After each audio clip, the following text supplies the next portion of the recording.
Em comprar ou alugar tendas com garantia e qualidade, venha para a Lock Tendas. Aqui você encontra cortinas retráteis, todos e tendas de alto padrão fabricadas com lona TD 1000 Blackout. Entre em contato e confira nossas promoções. Estamos localizados na Avenida Capitão José Pessoa, Jaguaribe. Lock Tendas, a melhor do estado.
Salve, salve! Vamos pra cá, porque a gente tá começando um episódio totalmente diferente, atípico aqui do podcast em Jampa, mas com muita alegria, porque me faz recordar bons momentos vividos, uma década de coisas diferentes aqui na nossa cidade, de que os olhos da juventude foi voltado a um esporte novo, e a história da cidade ficou cravada nesse esporte no Brasil todo e posso dizer no mundo. Então, estou muito feliz porque hoje o negócio é diferente. Acredito que vocês, amantes das artes marciais, vai gostar desse episódio. E você que não conhece tanto, vai gostar também de ouvir grandes experiências, porque aqui a gente sabe que a gente mistura tudo, mas o objetivo é falar da vida, é falar um pouco de superação, é falar da história de cada um. Então você já não pode perder, porque hoje o cara é super especial. Já sentiu o clima? Eu vou pedir então, antes de apresentá-lo oficialmente, para que minha voz da consciência... Diga, por não. Boa noite, voz da consciência, como é que vai? O que é que a gente tem hoje? Como é que tá aí? Quero que você lembre o povo o que é que a gente precisa. Boa noite, Júlio. Boa noite, convidado. Boa noite, todo público. Bom, passando para lembrar vocês de passar lá no Instagram do Podcast em Jampa para acompanhar todas as novidades semanais. Também lembrar vocês de curtir, comentar e compartilhar esse vídeo e deixar todas as suas dúvidas no comentário, porque aí os nossos convidados eles conseguem ter acesso direto com vocês e responder todas as dúvidas. Dale, Júlio. Tá dado o recado, então fortalece aqui o nosso canal e daqui a pouco a gente vai também deixar o canal do nosso convidado, que a gente tá fazendo esse network aí, a gente tá junto, é aquele collab que faz bem e que eu sou admirador tanto da arte que ele pratica, como o projeto que ele vem desenvolvendo. Então, sem delongas, eu não vou falar muito da vida dele, porque eu vou deixar ele se apresentar, porque a gente vai relembrar, acho que é a década de 90. Então, meu amigo, João Ramalho Júnior fica muito sério. Eu vou pra intimidade. Eu vou pra intimidade que fazia os cabas tremer na base. Seja bem-vindo, Joãozinho Quebra-Ossos. Obrigado, grande Júlio, muito obrigado. Dá uma boa tarde a todo mundo aí do podcast em Jampa. Parabenizá-lo pelo projeto, meu irmão. Reiterar aqui o pedido da importância de vocês se inscreverem lá no Instagram, estabelecer contato com o podcast em Jampa, se inscrever no canal do YouTube do podcast em Jampa, porque esses espaços hoje eles viraram em absoluto um canal de comunicação para as pessoas terem mais acesso a lazer, entretenimento, a informações também importantes. Eu estava conversando um tempo desse com o Vitor Tavares, que é um grande preparador da Confederação Brasileira de Oeste, carioca, trabalhei remotamente, e ele me dizia que há um consenso hoje entre os profissionais da educação física que o melhor meio de se projetar, fazer marca da carreira, são os streams dos podcasts. Então, assim, o que vocês estão fazendo aqui é de suma importância e é importante que a comunidade também se engaje nesse processo, se inscrevendo no canal, compartilhando, dando um toque lá, para que vocês possam crescer cada vez mais e ajudar mais ainda a fomentar a informação de uma pessoa e para o mundo, né? Que a internet está no mundo. É verdade. Interessante já deixar claro aí para quem está nos seguindo que Joãozinho tem um podcast também. Isso. Um podcast voltado para não só luta, mas para toda a área esportiva. Perfeito. E qual é esse podcast para o pessoal já começar a lhe seguir, pessoal que está chegando na live aqui agora? Então já quem está ligado em você já ficar pertinho, entendendo e conhecer esse trabalho que eu já sou fã. Vamos embora. Nós temos o É da Luta, né, um podcast que o foco dele, a questão nuclear, é contar as histórias de vários heróis que a gente tem no Nordeste, na Paraíba não seria diferente, né? Voltado especialmente para a área do esporte, mas todo aquele que tem uma história realmente fora da curva, a gente quer dividir lá para que motive mais pessoas. Eu costumo dizer que eu quero ter a oportunidade de conversar com aquela senhora que foi a primeira mulher a abrir um shopping rural no litoral sul do Brasil. E, então foi uma inovadora sobre todos os aspectos e foi um feito realmente sem precedentes. E para o esporte, pessoalmente, a gente tem experimentado depois do É da Luta, tem uma coisa que eu tenho escutado recorrentemente, é que tem tido uma visibilidade maior para os lutadores, que de regra, às vezes, na mídia não tinha tanto espaço. Então a gente já está cumprindo esse papel, eu fico muito feliz com isso. É uma coisa que é interessante é que você está resgatando grandes ídolos daqui da nossa Paraíba e do Brasil. Sim. E que estavam até, posso dizer, um pouco esquecidos. Verdade. Pessoas que estavam afastadas até do nosso país, que se destacavam lá fora, que a gente não tinha nem notícia. Mas que a gente que viveu aquela década de 90 e que acompanhou o Vale Tudo, MMA, Jiu-Jitsu, a gente sentia falta de ter essa proximidade. E você trouxe novamente essa conexão com esses ídolos que foram embora e conseguiram alçar grandes voos. Tem um aspecto legal nisso aí que você está falando, que às vezes eu recebo mensagem deles lá de fora, dizendo, meu irmão, a gente é tomado de um saudosismo. Com o teu podcast, a gente se sente mais perto de casa. Então tá rolando esse aspecto meio positivo para quem tá lá. Não só quando eles vêm e a gente tem a oportunidade de bater um papo e contar um pouco da história deles para o pessoal que está acompanhando da luta, mas também muitos deles recorrem, rapaz, é uma forma de se sentir mais perto de casa, porque a gente fica revisitando a história e mata um pouco da saudade, né? Porque assim, existem os aspectos positivos quando você vai projetar uma carreira fora, a parte material, a parte de estabilidade, mas se perde muito também com a convivência com os amigos, com a família, isso é um preço muito alto. E Né? é certo, é sabido que essa relação que a gente tem aqui no Brasil, no Nordeste, Só aqui. é só aqui. Especialmente no Nordeste, é só aqui. Eu tenho minha família, mãe, todo o pessoal que acompanha o nosso canal aqui sabe, moram fora, moram nos Estados Unidos. E pode ter o que for. é totalmente diferente. Totalmente diferente. Esse calor. Esse acolhimento. Ainda mais o calor do tatame da Paraíba, que é diferente. É verdade. É verdade, é verdade. Você tá certíssimo. São amigos de verdade que ficam e vai pra vida toda, né? Para a vida toda. E o jiu-jitsu, acho que em todas as modalidades. Eu posso falar do jiu-jitsu porque é onde eu venho habitando mais. Teve uma coisa interessante que isso não foi pensado, né? As coisas foram acontecendo. Ninguém imaginava que o jiu-jitsu se tornar um dos esportes mais praticados hoje no mundo. E aí, paulatinamente com isso, virou uma grande confraria também. Então você pode chegar hoje em qualquer local do globo sem medo de ser feliz. E só pelo fato de você procurar uma academia, rapaz, eu sou de jiu-jitsu, tá aqui, eu sou um faixa preta, ou qualquer outra graduação, você pode ter certeza que vai ser acolhido em qualquer localidade hoje do globo. Então virou uma grande sinergia, um grande network, essa comunidade do jiu-jitsu a nível mundial. E abre porta já. Você já chega e muitas. já tem emprego, geralmente, porque Muitas. você pode treinar outras pessoas. Muitas. Ou você treinar em alguma academia e usar aquele Sim. espaço, ou você montar a sua própria Sim. academia. Especialmente se for o brasileiro, o praticante jiu-jitsu brasileiro, que é o que pratica o que a gente chama de brasileiro jiu-jitsu, né? Recorrentemente a gente vê relatos de amigos, até quando você chega nos Estados Unidos, a gente sabe que existe uma vigilância muito grande sobre a questão legal e visto, etc e tal. Quando o cara vê que você é orelha comidas, até os policiais, Brasília Jiu-Jitsu, então os caras já dão o tratamento, assim, virou realmente uma grande confraria. referência. Uma referência. João, a gente já tá vendo tua paixão pela arte marcial, pelo jiu-jitsu, pelo vale tudo, que você vai contar essa trajetória. Mas então eu queria saber de onde surgiu, exatamente de onde começou esse despertar de você correr para arte marcial. Como é que foi isso? Cara, eu tenho mais 2 irmãos, um mais velho e um mais novo, né? E uma irmã mais velha. Você é do meio. Sou do meio dos homens e tem a irmã que é a mais velha dos 4. Então, dos homens éramos em 3. Minha mãe professora. Coitada da tua irmã. Minha mãe professora, como toda professora, dava aula transferiente para poder sobreviver.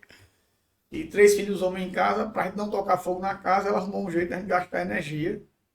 E nos levou para o judô. Eu tinha ali aproximadamente 7 anos de idade. A gente morava num bairro chamado Hernando Sáter, ali próximo ao Bairro das Indústrias. E tinha um clube que eu sou até hoje, sou muito grato, que eu acho que era dos comerciais, o SESI, e lá tinha judô. Então nós fomos levados os 3 para praticar judô lá. Meus irmãos praticaram um tempo, depois deixou, e eu nunca mais deixei arte marcial. Então comecei com 7 anos de idade para gastar energia. Mais à frente eu percebi que tinha sido muito importante para mim, porque eu era uma criança muito introvertida.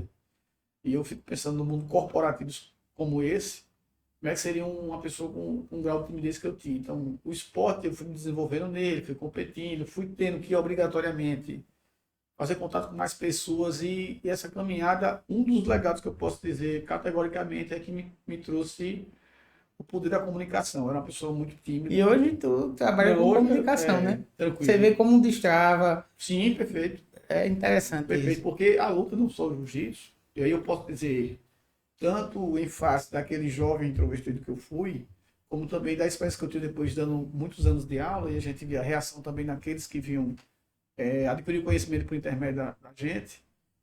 A ferramenta, a luta, ela mexe muito com a autoestima e a segurança do ser humano, né? Eu sempre digo um exemplo engraçado. Eu estava em 2001 e como a gente foi pioneiro aqui no esporte, um dos pioneiros, na faixa azul eu já dava aula, porque só tinha graduado Sucata, faixa roxa, eu e Carlão, faixa azul.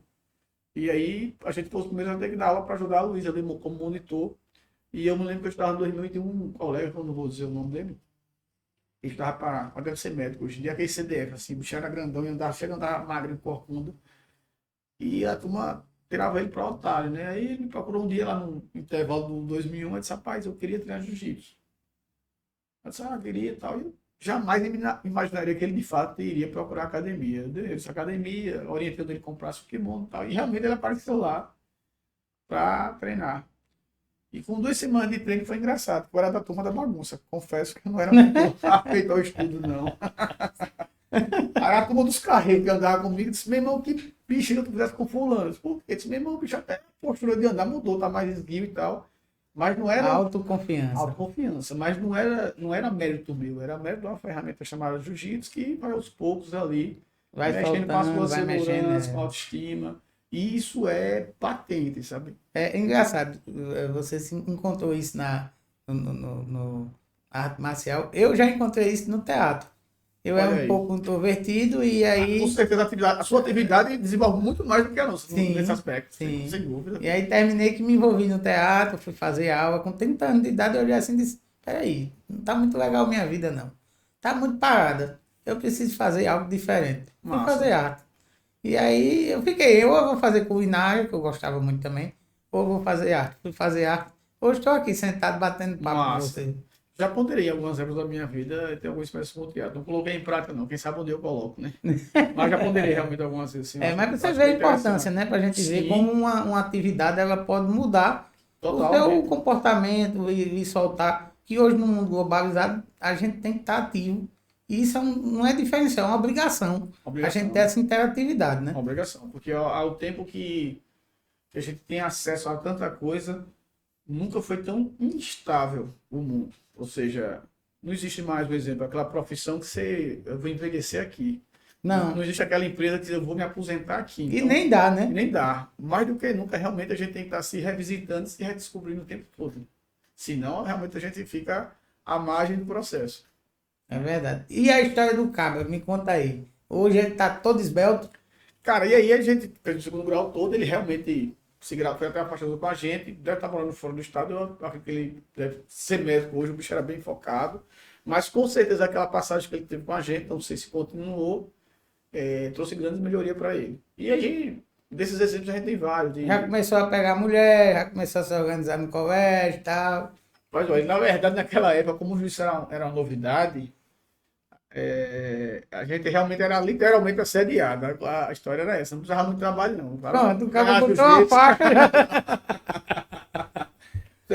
Tinha uns caras que faziam questão de andar com o kimono ali no ombro, que era para mostrar. Pra mostrar que tava fazendo jiu-jitsu, é verdade. Hoje não tá tão fácil, não, mas na época como era novidade. Mas aí eu vou aproveitar e já fazer uma pergunta. Teve uma época que eu me lembro que também o jiu-jitsu ele foi um pouco marginalizado. Teve um período muito grande, na verdade, que foi marginalizado. Acho que foi um somatório de coisas, né?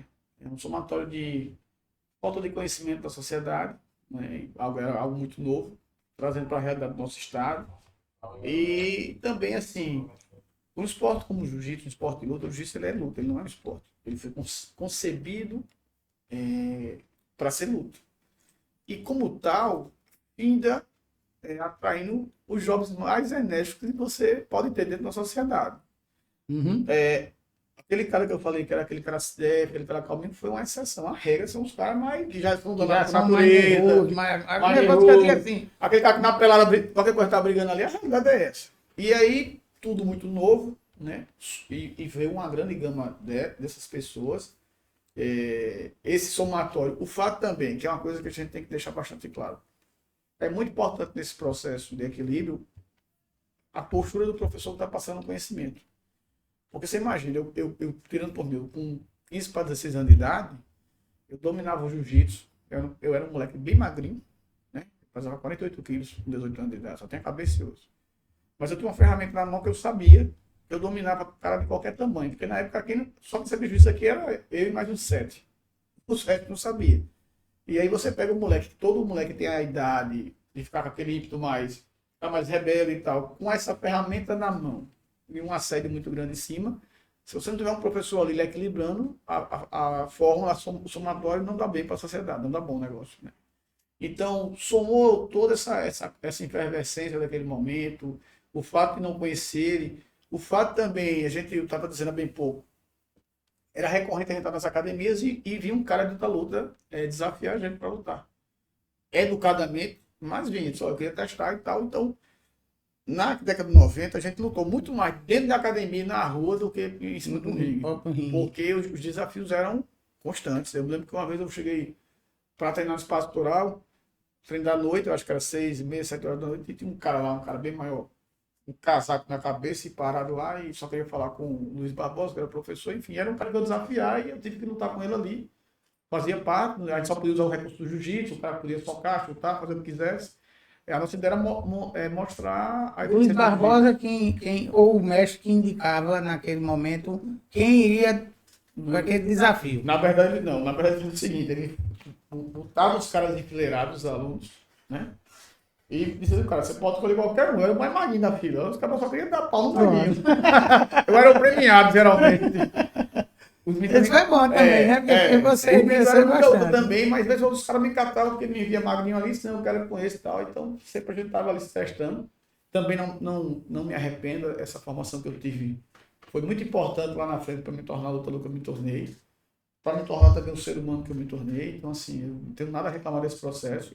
E Luiz Barbosa era o cara que ele que trouxe isso para Paraíba, né? Então, demais. eu costumo dizer isso, a gente não pode negar. Todo paraibano que pratica o jiu-jitsu, ele vai ter o DNA de Luiz Barbosa, direto ou indiretamente. Porque os precursores passam pela mão dele. Então, o que vem embaixo são alunos desses precursores. Então, não tem, a não ser que ela tenha vindo de outro estado. Mas foi daqui.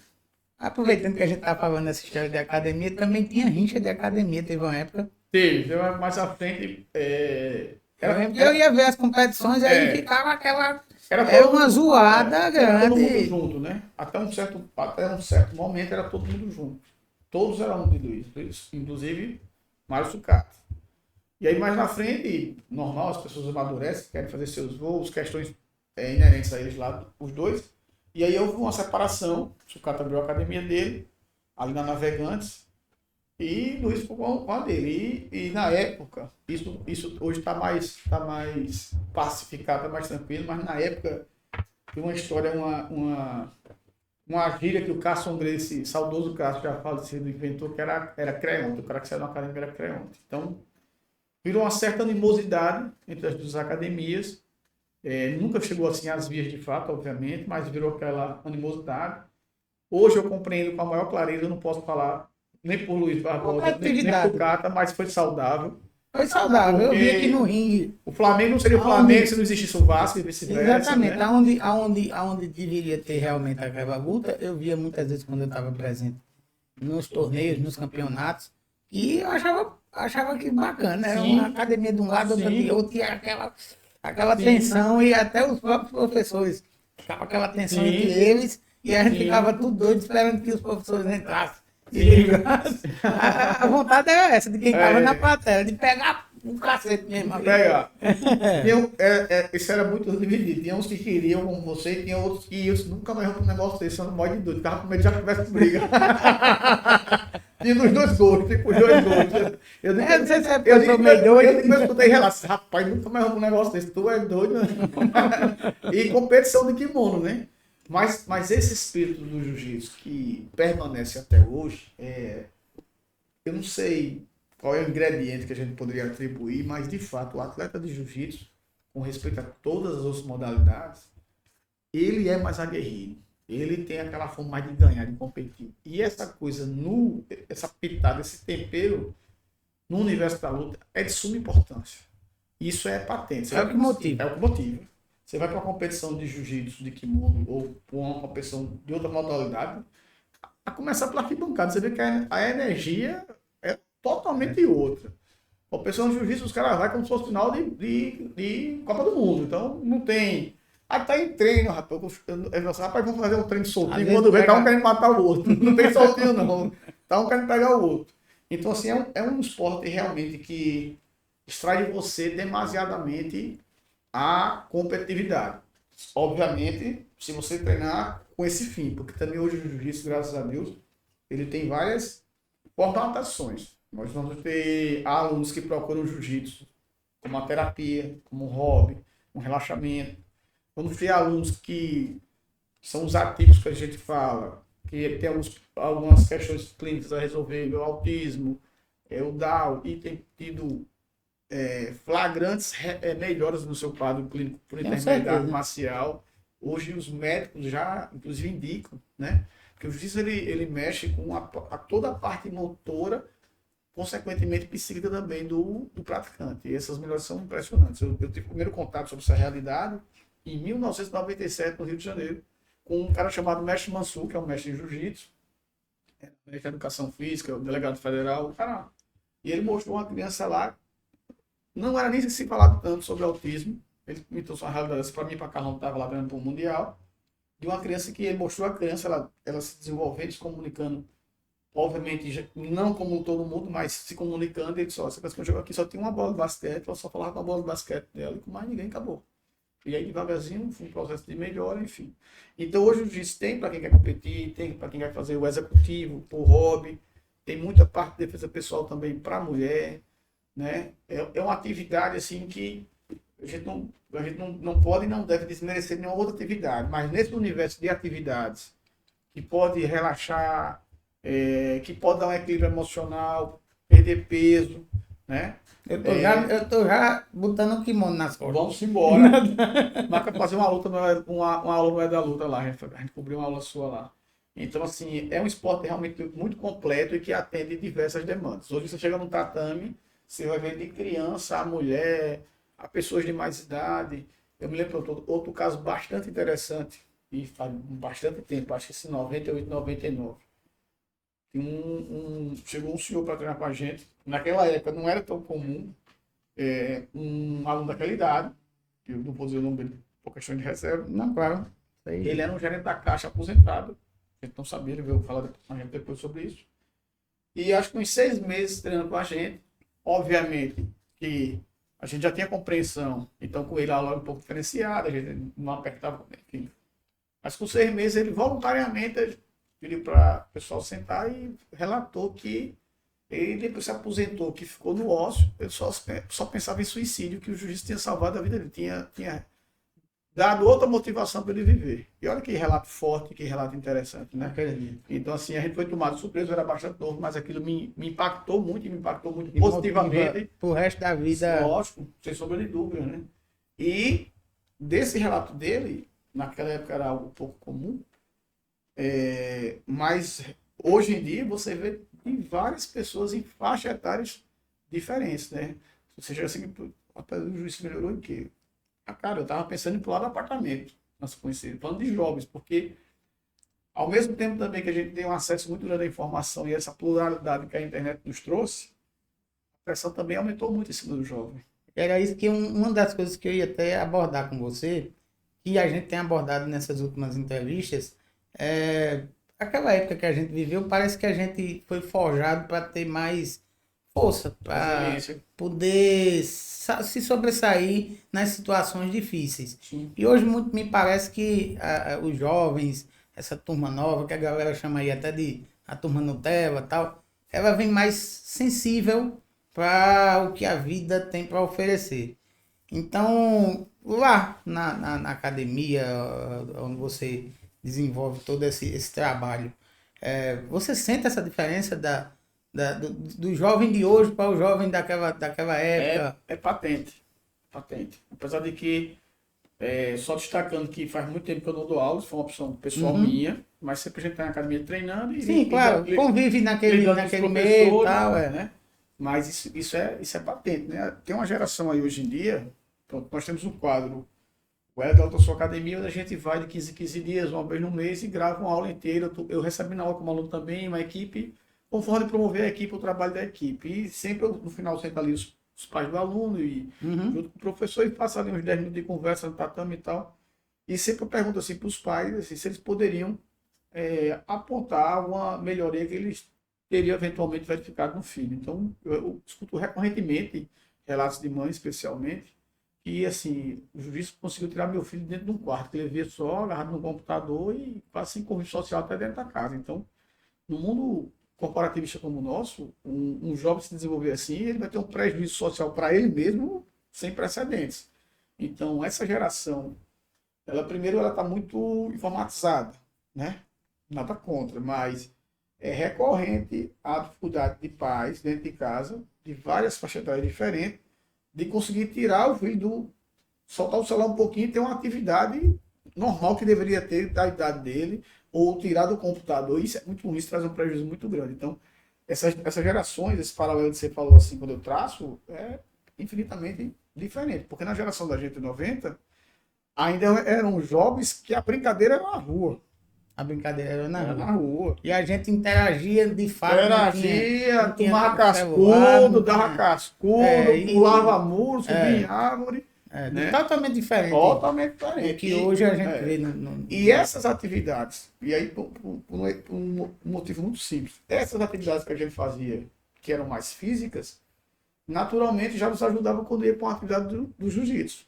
Diferentemente de uma criança que você tira ela, que está ali desde 7 anos de idade agarrada no celular, depois no computador, e bota lá no tatame.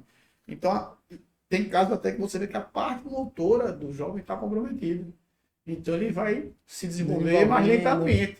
E aí, o juiz é importante nesse processo para melhorar essa parte motora também. Inclusive, eu acredito que vocês tratam até de forma individualizada. Sim, tem que ter essa sensibilidade, porque senão a criança também, ninguém vai querer sair de casa para estar sendo amassado. Então, você tem que ter essa sensibilidade, o professor tem que ter essa sensibilidade para poder realmente ter uma boa de acolhimento daquele aluno, e não de espantar o aluno, né? De acolhimento, trazer ele para perto de você e devagarzinho. Agora, as melhoras são fantásticas. Uma coisa que isso não é do jiu-jitsu, é qualquer atividade de luta, a gente aprende muito cedo assim. E já passa para os pais. Não pressione seu filho a fazer atividade nenhuma. Na hora de eu chegar para o meu filho, e eu sou um faixa preta de jiu-jitsu, olha, eu quero que você treine jiu-jitsu. É mesmo assim, treine não. Então, a pressão, o efeito é reverso. Mas aquele jovem, se ele chega e é um processo natural, e tem jovens que vai passar, isso é normal também, isso é comprovado cientificamente, ele vai passar por várias atividades esportivas, para depois ele naturalmente escolher a que mais atraiu ele. Então, às vezes o pai diz, rapaz, ele comprou o kimono só treinando 3 meses e não quer mais treinar. Não pressione não, porque se você pressionar é pior. Às vezes ele vai rodar e lá na frente, sabe, o que eu mais gostei foi isso aqui, foi o judô, foi isso, foi o cara do taekwondo. E aí quando ele vem nesse processo natural e a gente vai acolhendo, a transformação é fantástica, muito boa, muito boa. É interessante. Eu lembro que eu fui aluno do Pio 10º e comecei no judô. Na época. Eu sou judoca também e tenho uma paixão vindo do judô, né? Pois é, então assim, naturalmente a gente vai galgando o espaço da gente. Aí eu exatamente passei por esse processo. Fui pro judô, depois fui pro basquete. Vai experimentando as coisas. Fui experimentando até ver onde eu me encaixava mais. Na verdade, na parte esportiva, eu já mostro que eu não tenho muita aptidão, não. Parece que para mim foi mais a parte mental, mas tem que se enquadrar, tem que fazer alguma coisa, porque, como você bem falou, é até uma questão de saúde. De saúde. Né? Não é apenas de se integrar, mas é a necessidade que hoje a gente tem de saúde, de melhoria, até porque a expectativa de vida aumentou, tudo aumentou, porque a gente está cuidando mais da saúde. Verdade. E o esporte está ligado diretamente. Né? Verdade. E tem um aspecto aí que se torna temerário se a gente não cuidar minimamente da saúde, nem seja uma caminhada, é que com esse mundo virtualizado a gente tende a trabalhar mais sentado. É verdade. A gente não se levanta mais nem para trocar o canal na televisão, é o controle. Então tudo nos leva o tempo todo para a zona de acomodação. E aí o nosso corpo, ele, de fato, ele precisa de atividade. Você não precisa ter uma atividade de atleta, você não precisa ir treinar jiu-jitsu, mas você tem que ter minimamente uma caminhada, porque senão realmente, somado esse aspecto que nós vamos viver mais, você quer viver com que qualidade de vida? Você quer viver cheio de comorbidade? Você entendeu? Então, assim, realmente a atividade ela passa a ser uma necessidade, porque cada vez mais a tecnologia está nos empurrando para ficar muito sentado muito tempo, deitado muito tempo. Eu vou dar um exemplo do judiciário. Hoje se faz audiência virtualmente. De vez ou outra, o cara não é tão tecnológico, deixa vazar, o cara está fazendo audiência deitado numa rede. Eita. O cara às vezes está comendo numa rede. E ela vai fazer isso, se alimentava numa rede, que é altamente prejudicial. Mas hoje muita gente fazendo isso. Por conta da comodidade que a tecnologia vai nos propiciando. Então, de fato, se a gente não ficar vigilante disso aí, a gente vai ter velhice. Mas não vai ter uma boa qualidade. Rapaz, eu até lembrei de uma vez, eu estava fazendo uma live e me arrumei em cima e embaixo estava só com um shortinho. E na hora da live deu um problema na cama. Eu estava sozinho aqui no estúdio e tive que me levantar. Pronto. E na hora que eu me levantei, eu lembrei. Aí eu, eita! Pronto, todo mundo na live. Já teve pior. Se isso lhe acalenta, já teve pior. Se isso lhe tremeu, já teve pior. A nível mundial e a nível nacional. Rapaz, é interessante. Você vê, você... Acomoda. Agora a gente passeou aí por esse campo do jiu-jitsu, como ele é importante, mas é sabido também que tu entrou, foi um pouquinho além. Foi ao ringue. Foi ao palco da arte marcial, posso dizer assim. Acho que a maior simbolia da da arte marcial é o ringue, né? Porque Exatamente. tem até um adágio que a gente fala na luta que eu sempre achei bastante interessante, que é o único canto que o filho chora e a mãe não pode fazer nada. É só você e o cara. Quem tem que resolver é você e o cara. E era uma época que era sem luva, era mão limpa, né? E poucas regras. Hoje tem muita regra. Na época da gente, o cara podia bater um pênalti na sua Sangue, o cabeça. caldo descia, eu me lembro. O caldo descia e não tinha negócio de juiz estar interferindo, não. Sobre a questão do vale tudo, às vezes as pessoas perguntam muito. Parece curioso, mas não demanda muita coragem. Eu vou explicar por quê. Você fala, rapaz, tu é coragem. Não, não sou. Porque foi um processo natural. Eu comecei na arte marcial com 7 anos de idade. Então foi a vida todinha fazendo luta. E aí você vai competindo e no começo aquela adrenalina ali realiza. Depois, você, como tudo na vida, você vai se acostumando, aquela adrenalina passa a não ter mais o mesmo efeito. E como todo atleta, você quer experimentar, porque inclusive é comprovado cientificamente que a adrenalina é viciante, de fato. Ela vicia realmente a adrenalina, até advém dos esportes radicais.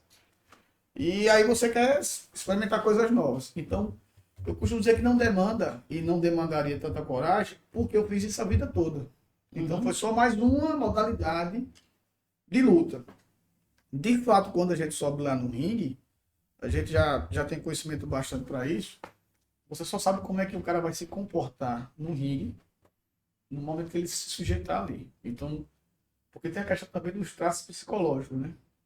Então tem muito caso seguinte, o cara às vezes é muito bom na academia, é um cara bravo na rua. Mas Quando chega lá, ele dá uma tremida na base, ele... E já tem o contrário, já tem um cara que é altamente pacífico, lento, quando chega no ringue vira um bicho. Então o cara já se transforma para outra vertente, e aí é curioso.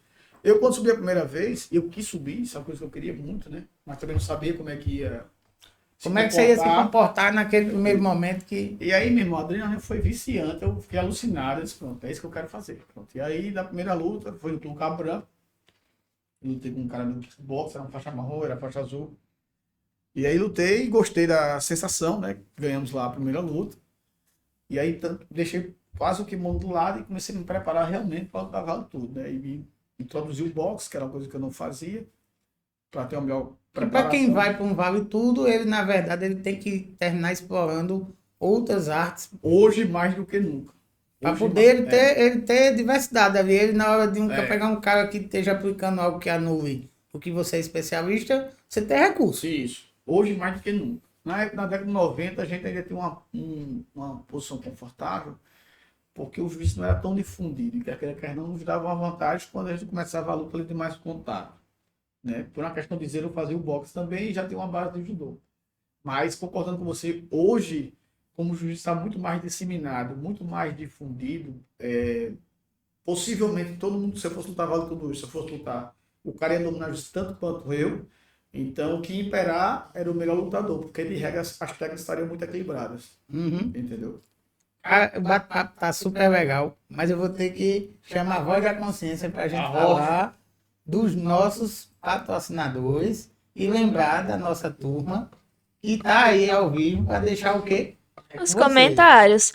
Olha, eu já falo logo que é para você falar de quem que tá patrocinando esse negócio aí, essa comida aí, que ela não é fake. Você tá fazendo o quê? Pois é, tá só de enfeite aqui, ela já deve estar gelada. Pois é. O que eu faço. Você faz, apresenta. Mete um fogo aí e apresenta. Isso aí é nada mais nada menos que La Parrilha. La Parrilha Espetaria mandou aqui essa tábua maravilhosa. La Parrilha que é muito legal. Barzinho, meu amigo, com música ao vivo, espeto, crustáceo, o que você imaginar. Tem lá no La Parrilha, nosso amigo Eugênio, ele que é o proprietário de lá, junto com Estênio. Então os dois aí, dupla que tá fazendo sucesso aqui na região da Zona Sul. E já vou convidar, deixar o convite para a gente ir lá bater papo um dia, escutar uma música, falar lembrar de algumas lutas, porque a gente vai chegar ainda nesse ponto, de algumas coisas inusitadas que acontecem. Mas é isso aí, a parrilha. Essa parte gastronômica da Zona Sul cresceu muito, né? Impressionante. Impressionante. Aqui é um corredor gastronômico, assim, posso até falar. Você tem a opção aqui que não precisa mais, você tá aí na praia, não precisa. Tem tudo aqui, porque tem lá, tem aqui. E vou dizer o segredo, aqui ainda é bem mais barato, bem mais acessível. Verdade. Né? Verdade. Então, assim, pelo menos eu fico bem acomodado aqui que moro na Zona Sul. Não tenho passado muito desapertado, apesar de ter passado muito tempo da minha vida lá na praia, mas não sinto muita falta mais. Assim, tá muito, muito bem servido. E volto a dizer, hoje com esse mundo virtualizado, o local bom é onde tá. A gente hoje que faz nosso ambiente sobre todos os aspectos, né? E já que tem uma estrutura tão boa que é a logística de farmácia, supermercado... Exatamente. Não falta nada. Exatamente. Estão convidados. Vou aproveitar, vou falar também da Rock Tendas. É óbvio, se você quer churrasco, se você quer uma coisa assim, nada melhor do que a espetaria do La Parrilla com a tendinha do Lock Tendas, um financiamento ali. Importante. Eu já deixei aqui meu marketing para meu convidado, para que nos eventos esportivos a gente pode fornecer o que você precisar para o evento de tenda, disciplinador, cadeira, mesa, porque a gente não só fabrica, como loca também. Então, já conto para você. Fazendo aqui para o Nordeste pela primeira vez a etapa da Mormai Jiu-Jitsu, já vamos contar com o serviço de vocês aí. Pronto, vamos embora nessa parceria e com certeza vai longe. Vamos embora. Nosso próximo. Além disso, tem duas coisas que não podem faltar em nenhum evento. Se você concordar comigo, a gente não pode esquecer de um bom salgadinho. Você não concorda comigo? Eu concordo, eu que sou gordinho. Agora eu tô na frente de um atleta, é tanto que foi luta aqui para eu conseguir. Eu disse, vou arrumar um negócio aqui, eu não vou nem fazer o mexer, mas eu arrumei aqui um negócio, whey, energético, água.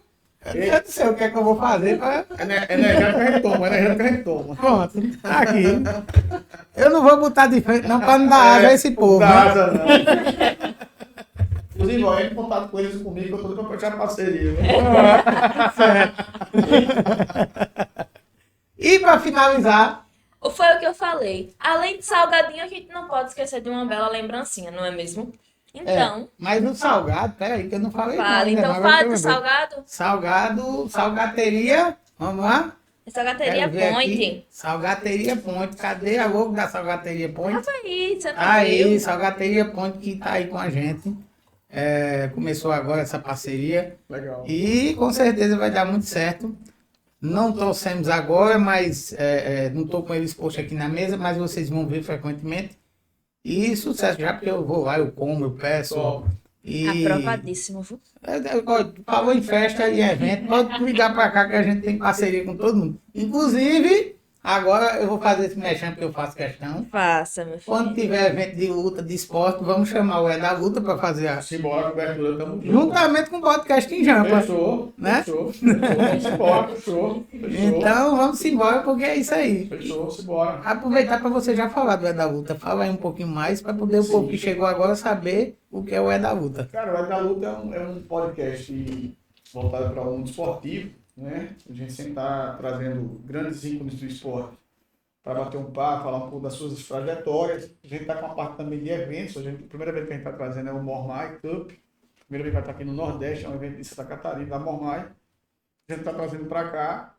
E a gente tem sido chamado recorrentemente também para cobrir os eventos esportivos, que é um serviço que o Edu também hoje faz. E vamos montar essas parcerias assim, para fortalecer o podcast. A gente aí. Você vai para a parte do esporte, eu vou para a parte dos artistas. Fechou. Fechou. Para mim, um cara que luta como você, ele é um artista. Fechou. Mas se chama artista marcial. Pronto. A nomenclatura artista marcial. E aí, como é que... Interessante, eu ia ficar com a palavra. Por que surgiu o da Luta? Eu estava naquela coisa meio incipiente, não sei se seria um podcast, só que aí eu conversei com uma pessoa muito respeitada também na luta, o mestre Cândido, uma pessoa que lutou ali na década de 70, 80. E eu queria entrevistar um lutador específico daqui, da época muito antiga, e pedi, se ele conhecia, a pessoa disse que conhecia, pedi para ele fazer a conexão. E essa pessoa, educadamente, já tem 82 anos de idade. Olha, eu agradeço por terem lembrado de mim, mas não me sinto muito doente já, não me sinto bem confortável, eu estou doente. Na época que eu era novo, ninguém me honrou, ninguém lembrou de mim. E aquele sentimento dele, de frustração sobre isso, para mim que sou um artista marcial desde a terra infância, doeu sobremaneira. Eu disse, cara, que pena, porque é uma história tão bonita e de certa forma está certo. E eu disse, bicho, eu vou pensar em algum espaço para luta, onde os lutadores da Paraíba, do Nordeste, do Brasil, onde eu puder ajudar, não fiquem sem ter registro das suas histórias. Então, o Edalon surgiu desse sentimento, dessa experiência que eu tive, não achei legal, E eu não queria que as pessoas ficassem mais sem registro. Então, o Eduardo ele tem um propósito, um compromisso, uma missão de registrar a história da luta, a história do esporte. Então, sempre que a gente tiver espaço na agenda, fica aqui o recado para vocês.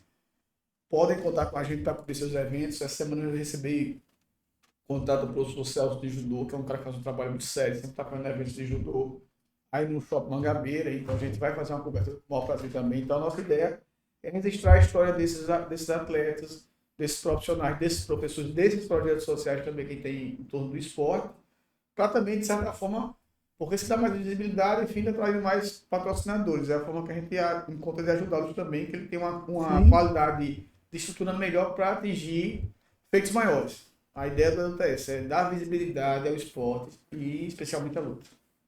Isso é fantástico, né? Porque você vai eternizar exatamente, como eu falei no início, ídolos que ficam às vezes um pouco esquecidos. E isso, às vezes, até os condena a desencadear um problema psicológico. Verdade. Porque o cara está vivendo a vida toda ali, passou 10 anos, no mínimo, ali, como um ídolo, como todo mundo. Aquele cara tá ovacionado, e de uma hora para outra o cara vai e some. Como é que fica? Eu confesso que esse processo eu conheço ele internamente, né? Porque assim, eu lutei falei tudo até 2001, né? E eu estava no auge da minha carreira. Eu só tinha 4,5% de gordura, o resto era músculo, eu voava no rio, boxe afiado, cardio afiado, jiu-jitsu afiado. Não tinha perdido nenhuma luta. Aqui tinha um cara na época, lutar em São Paulo, um evento de São Paulo, que era o Marcelo Gildes, tentava fazer uma luta. Era uma incógnita se eu ganharia dele, ele ganharia de mim, mas assim, Norte, Nordeste, ninguém queria mais lutar comigo, então, no auge. Só que aí não tinha muitos eventos pro meu peso. E minha mãe, professora, sabiamente disse, olha, tu vai ter que estudar, porque essa conta aí não fecha e tal, não tem muito evento, e enfim. E aí eu resolvo parar, no auge da carreira eu resolvo parar, e vou estudar. E como eu aprendi no esporte, eu só fui João Quebra-Ossos que eu fui, porque eu tinha 100% de foco naquilo, eu usei essa mesma metodologia e eu parei radicalmente, literalmente tudo, até treinar por hobby no início, e foquei 100% no estudo, fui fazer direito. E eu senti esse impacto, porque eu era muito jovem, então você imagina, um cara entre os 17 para 21 anos de idade, 22, os convites para as boates chegavam de graça na quarta-feira na minha casa. Festa, aquela coisa toda, aquele assédio todo. Eu me lembro que eu ia para um show no forró, então assim, não consegui nem assistir o show, porque ou estavam me parabenizando por alguma luta que eu fiz, ou estavam me perguntando quando era a próxima luta. Às vezes eu queria até ter um pouco mais de intimidade, ficar mais acomodado e não conseguia. Então, e você se acostuma com aquele. Quem não se acostuma, tá mentindo. Não, claro. Então, dadas as proporções, dentro da minha cidade, eu era um cara muito conhecido e muito respeitado no que fazia. E era muito jovem, então isso alimenta o ego de qualquer pessoa.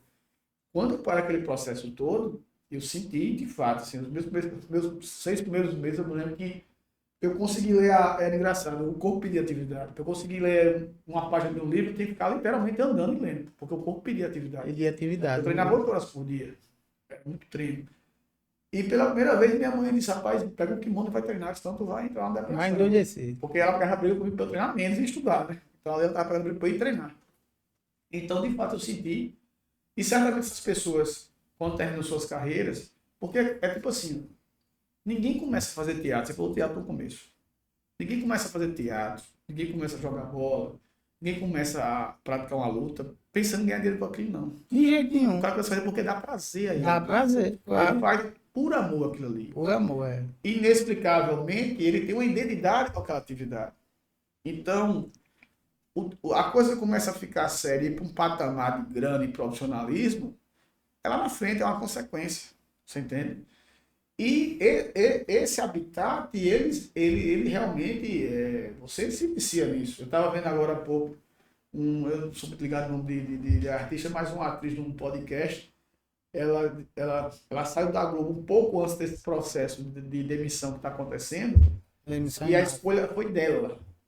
E ela disse, olha, eu tive que fazer terapia para me preparar para sair da Globo, porque eram muitos anos e eu sabia que eu ia sentir aquilo ali. Então, acertadamente, como você me observou, o lutador também sente. Eu estava falando para mim, eu gravei agora há pouco um Balbino, que é um cara que lutou na década de 60, 70, Cara, eu perguntei, o que é que a luta fez por você? Ele fez tudo. Porque na época não tinha concurso, então eu me tornei um grande lutador, fui pro Rio de Janeiro, era pernambucano, saiu dentro de um sítio, uma fazenda, e a aeronáutica foi buscar ele para ser aeronáutica. Depois a Polícia Federal foi buscar ele para ser policial federal. Fiz muito bem, obrigado, policial federal aposentado, fez luta no Japão, na Europa, em todo canto. O cara que o General Figueiredo fez questão de ir na casa dele abraçá-lo, eu disse que foi uma honra que você recebesse. Foi o General Figueiredo, o presidente foi lá, me abraçar e me parabenizar pelo lutador que eu fui. Enfim, o cara tem um certificado de judô que veio do Japão, da Kodokan, que é a academia mais importante do mundo, disparadamente. Então, assim, e eu vi a emoção no olhar dele quando ele conversava com a gente. E ele se emocionou várias vezes. E eu me arrepiava também, porque é aquele negócio, eu sou lutador, então eu entendi aquela energia que ele estava sentindo. E tenho certeza que quando a gente gravou, que eu fui embora, aquela emoção que ele estava sentindo passou mais um dia, porque ele revisitou várias coisas pela trajetória.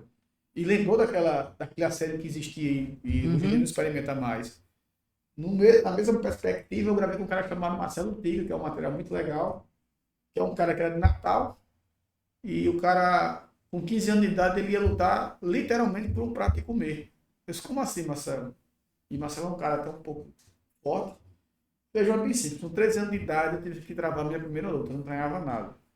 Eu me agarrei com meu padrasto, minha mãe era empregada doméstica, e apanhava dele todo dia. E eu arranquei a orelha dele para morder ele. Então ali já tem um instinto. Como eu fiz isso com ele, eu e minha irmã teve que ir embora para o interior, porque senão ele ia matar a gente. E a recepção do meu avô, coitado, quando a minha mãe bateu na porta, Maria, meu avô abriu a porta e disse, Maria, você vai fazer o quê? Já estou passando fome, eu passar fome também. Então, com 15 anos, ele volta para Natal para morar na rua. E aí, como é que começou a história do Vale Tudo?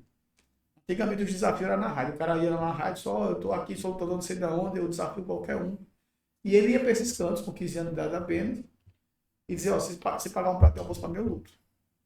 E eu subia no ringue, eu não treinava nada, literalmente para apanhar, só que o seguinte, eu sempre fui doido, então, quando os caras achavam que eu tinha apanhado bastante, que queria parar a luta, eu dizia, não, terminou ainda não, começou agora, aí olha só que interessante. E aí vamos voltar para essa questão da emoção do que esses caras experimentam. Eu disse, se você dizia que já era o instinto lutador, não. É porque eu sempre tive o entendimento que eu tinha que fazer por onde valer minha comida. Então eu achava que eu não tinha apanhado o suficiente para merecer o dinheiro do prato de comer que o rapaz tinha pago para mim. Olha só a cabeça do cara. E esse cara vai, como as pessoas viam que ele tinha uma grande capacidade de absorver porrada e não pedir arrego. E aí um cara chamado Bani, que foi o Luiz Barbosa da Paraíba, foi o cara que levou o juiz lá para o Rio Grande do Norte, leva ele para a academia, você vai treinar comigo. Aí você, como treinar? Eu não tenho nem o comer, nem o dormir. Você vai dormir aqui na academia, vai limpar a academia e vai treinar comigo. E resumindo, esse cara se tornou um grande lutador. Eu lutas, inúmeras lutas no Japão, Europa. Hoje vi muito bem obrigado materialmente falando. Mas quando eu conversei com ele, voltando para a questão da emoção que a gente gravou ali, e eu vi que ele se emocionou várias vezes, lembrando daquele passado, e eu disse, ó, a gente vai parar essa conversa aqui. Mas eu sei que esse processo que você experimentou aqui não vai parar nesses próximos dias, porque você revisitou gavetas da sua alma. Ele fez desse jeito. Então, o lutador sente falta dessa coisa do espectador, do assédio, quando para uma carreira. Mas o motivo pelo qual a gente pensou que o adulto era um processo importante da gente fazer um reconhecimento, fazer uma homenagem a essas pessoas, não só os mais velhos. Eu tenho um aluno que eu dei aula para ele, que hoje ele faz um trabalho fantástico há 8 anos na Austrália, foi um dos pioneiros, muito bem obrigado lá. E quando ele veio, eu fiz questão, nós temos um certificado de honra ao médico, uma comenda que a gente dá do médico da luta, reconhecendo os serviços prestados dele para com o jiu-jitsu. Porque quando o cara vai para a Austrália e faz um trabalho inovador como ele faz com uma arte marcial em que pese ser de origem tibetana, mas a versão de hoje praticada é a versão do jiu-jitsu brasileiro, que foi modificada e melhorada por Hélio Gracie. Quando ele vai para lá, e às vezes falta essa acessibilidade pelos governantes do nosso estado, que não é uma realidade só, infelizmente, da Paraíba, esse cara está levando a Paraíba, ele está levando a cultura do Brasil, a cultura paraibana, ele está levando a nossa nordestinidade. Então, eu acho que falta, inclusive, mais reconhecimento por parte dessas autoridades com esse serviço que está sendo prestado não só pelos paraibanos, como pelos nordestinos brasileiros desses outros países. É absurdamente impressionante o respeito que se tem aos juízes hoje, aos brasileiros que desenvolvem esses trabalhos, Tá chegando agora a volta de sábado, que eu sou da Cascão, meu professor. Só em Las Vegas o cara tem 6 academias. É o Brasil, é o Nordeste, é a Paraíba. Tem locais, eu fui para um seminário de soneca, me perdi, até tá delongando tanto aqui. Não, eu tô até emocionado. Você terminar, Eu tava, mês passado, o Soneca veio, que é carioca, é um dos fundadores da Gracie Barra no mundo, e ninguém me contou, eu estava lá. Ele foi dar um seminário em Campina Grande, e eu fui lá participar como aluno do seminário, e no outro dia teve um encontro mais informal, a gente foi se encontrar com um aluno, que é um médico lá de Campina Grande, ele estava com uns amigos empresários, e foi até curioso, engraçado, falando um pouco do que os brasileiros fazem por intermédio do jiu-jitsu ao largo e ao longo do globo. E aí os empresários dizendo, não, isso aqui faz não sei o que e tal. Isso aqui, ó, o mais estourado é isso aqui. Isso aqui compra e vende em Abu Dhabi, não sei o que. Aí isso foi, né, que humildemente fez, você faz negócio em Abu Dhabi? Eu tô falando pro dono de Abu Dhabi, pro Sheik. E eu vi que ele se entra olhando assim, tipo assim, soneca de bermuda, sandália, bem à vontade, cristal. Aí o cara testou, ele fez, fulano tal, disse, não, fulano tal morreu. Hoje quem manda lá é o filho dele. Ele disse, o cara pegou o celular humildemente, aí mostrou, o cara de kimono com ele no tatame. Os caras ficaram doidos. Como é, meu irmão? Então, assim, o jiu-jitsu tem levado os brasileiros para esses cantos, tem levado os paraibanos para esse canto, o nordestino, e às vezes a gente não vê tanto reconhecimento pelas autoridades locais. Eu até escrevi um artigo no site da Luta, cuidado com os sombras, a equipe dos sombras, que são aqueles políticos que aparecem olhando de campanha, botando mini de kimono no braço, dando rolamento do tatame, para a gente não ser levado para esse engodo todo ano. O que precisa de propostas sérias, projetos sérios para o esporte. E não só, obviamente, para o jiu-jitsu, para a gente não ter uma visão egoísta, mas para todas as artes marciais, para todos os esportes amadores. Porque eu gosto muito de futebol, como todo brasileiro. Mas às vezes fica tudo para o futebol e as demais modalidades fica... Eu, sinceramente, eu vou além. Eu acho que tudo está a desejar. Todas as artes marciais, futebol, o próprio futebol, a gente pega o futebol da Paraíba, ficando só nessa parte de esporte. É uma negligência, é vergonhoso. Então, assim, de fato, o que tem que ser feito é investir em artes, em geral. E tem recursos, mas infelizmente as coisas vão se desviando e vão se perdendo. Tem recurso. Né? O que a gente faz? A gente tem que fazer isso que a gente está fazendo, né? É protestar, é chamar a atenção, é falar. Porque só tem esse caminho, e escolher melhor quem vai nos representar. Perfeito. E aproveitando o seu espaço aqui, o espaço do podcast que é em Jampa, que é um espaço muito seleto, e deixar um recado para os praticantes de esporte, não só de jiu-jitsu, porque às vezes quando a gente vai tocar na questão política, o cara, não, política sim, irmão. Porque se a gente não discute política, a gente não pode reclamar do representante que está lá. Não é dialogar sobre politicagem, é dialogar sobre políticas públicas. A gente tem que ver quem é que está fazendo pelo esporte, o que é que está fazendo pelo esporte. Quando eu escrevi aquele artigo sobre os sombras de plantão, que são... Eu disse no artigo que em ano de campanha nasce um amor incondicional sobre as artes marciais, que é impressionante. O cara começa a ir para a academia. Eu gostaria até de republicar isso, se você me permitir. Para mim seria uma lisonja. E às vezes a comunidade, é bom que a comunidade dos esportes amadores, não só do jiu-jitsu, entenda que a gente tem que debater, tem que dialogar sim. Se o cara disser assim, como já houve, João, eu queria que você convidasse o político tal. Agora trago ele numa condição.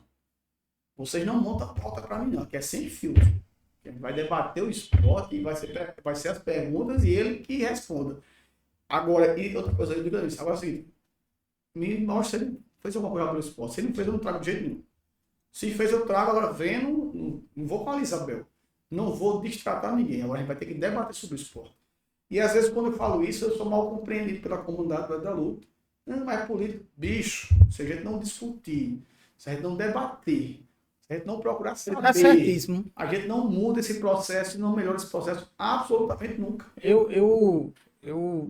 Uma vez por outra, eu recebo alguns políticos aqui.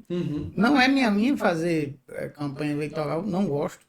Mas é necessário a gente debater os problemas da nossa sociedade.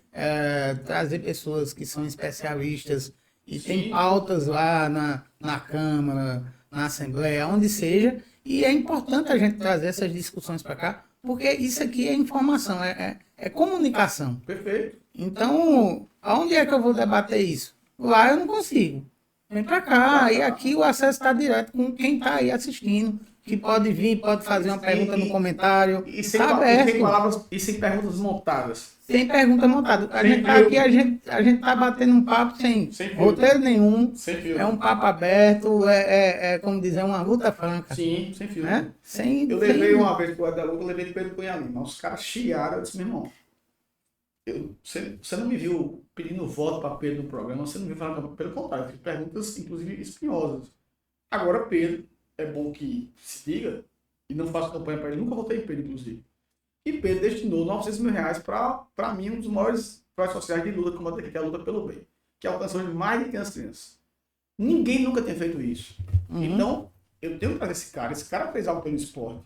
Agora, quando eu levei ele, não foi para dizer, Pedro, que bom, irmão, parabéns, você... O que é que você tem para fazer mais? Porque eu sei que esses 900 é muito pouco perto do universo que você vai capilarizar como deputado federal ao longo de 4 anos. E não é só uma questão de dinheiro. Qual é o projeto de continuidade para isso? Né? Então, assim, estou explicando isso aqui porque a gente é mal interpretado, mas a gente tem que debater sobre isso sim. Não, e o espaço está aberto para isso. Porque senão, você tem a voz e vê. Senão quem vai ganhar é aquela turma que é profissional da política e não vai fazer nada. É. Né? Não vai apenas prometer, vai na academia, como você falou, botar o menino no braço, bota um negócio. Um chamando jiu-jitsu. Jiu-jitsu. Esse mano tá falando por jiu-jitsu. Eita, a gente vê de tudo. Eu até falo no artigo, tem de tudo. Tem um falando de jiu-jitsu, tem outro que vai fazer uma oração, não sabe terminar a Maria, eu falo no artigo. A gente dá umas pancadinhas lá também, né? É, mas é importante. Rapaz, infelizmente é a realidade do nosso país, é a realidade do esporte. A gente está desamparado em tudo. E que a gente tem que pensar todo dia no que é que a gente vai fazer. Pode começar pela urna. E cada um, pronto, você falou tudo agora. E cada um de nós é que temos a força, que é a força de votar. Né? Que inclusive é triste, mas é fato. Uma das coisas que eu escuto recorrentemente que os políticos não apostam em projetos na luta é porque qual é a leitura deles? Eles acham que são muito divididos, muito fragmentados, então eles não veem densidade de voto que é o que interessa a eles. Por conta disso, eles não apostam lá. É isso que eu ia dizer. Eles preferem apostar em algo que dê um retorno naquele voto de curral, que pega um bocado de gente de uma vez só, e ali eles centralizam aqueles votos. Isso é de praxe. Vou aproveitar, a gente entrou nessa seara, mas eu vou puxar para outras histórias engraçadas, para que a gente lembre algumas situações inusitadas que eu acredito que aconteceu aí ao longo desses anos que tu tem aí com a luta. Queria saber, primeiro, uma história engraçada aí que tu lembra, que puxe de algo. Assédio, como você já falou, a esposa tá aqui, mas... Eu vou pedir para botar um fonezinho no... Eu era solteiro na época. Pronto, tá liberado. Eu era solteiro na época. Me conta aí alguma história inusitada que aconteceu. Pode ser de assédio, pode ser uma dor de barriga. Cara, tem uma história engraçada. A gente foi, acho que em 97. A gente foi para os Jogos Universitários, Jubes e Vitória do Espírito Santo. Não tinha modalidade de jiu-jitsu, foi pelo judô. E aí lá... A gente ficou hospedado em Guarapari, as competições em Vitória e hospedado em Guarapari. O Camboinha é uma pessoa à distância. Sim. E aí, competição é o seguinte, Jubes é o dia todo de competição. Então, mesmo que você lute e esteja ocupado no meio dia, você tem que esperar o final do dia das competições para todo mundo começar a voltar. Então, vira um terminal rodoviário. E aí a briga é para quem entra nos primeiros 11, porque todo mundo está morrendo de fome e vai jantar quando chegar no refeitório lá no local onde a gente dorme. Toda essa loucura.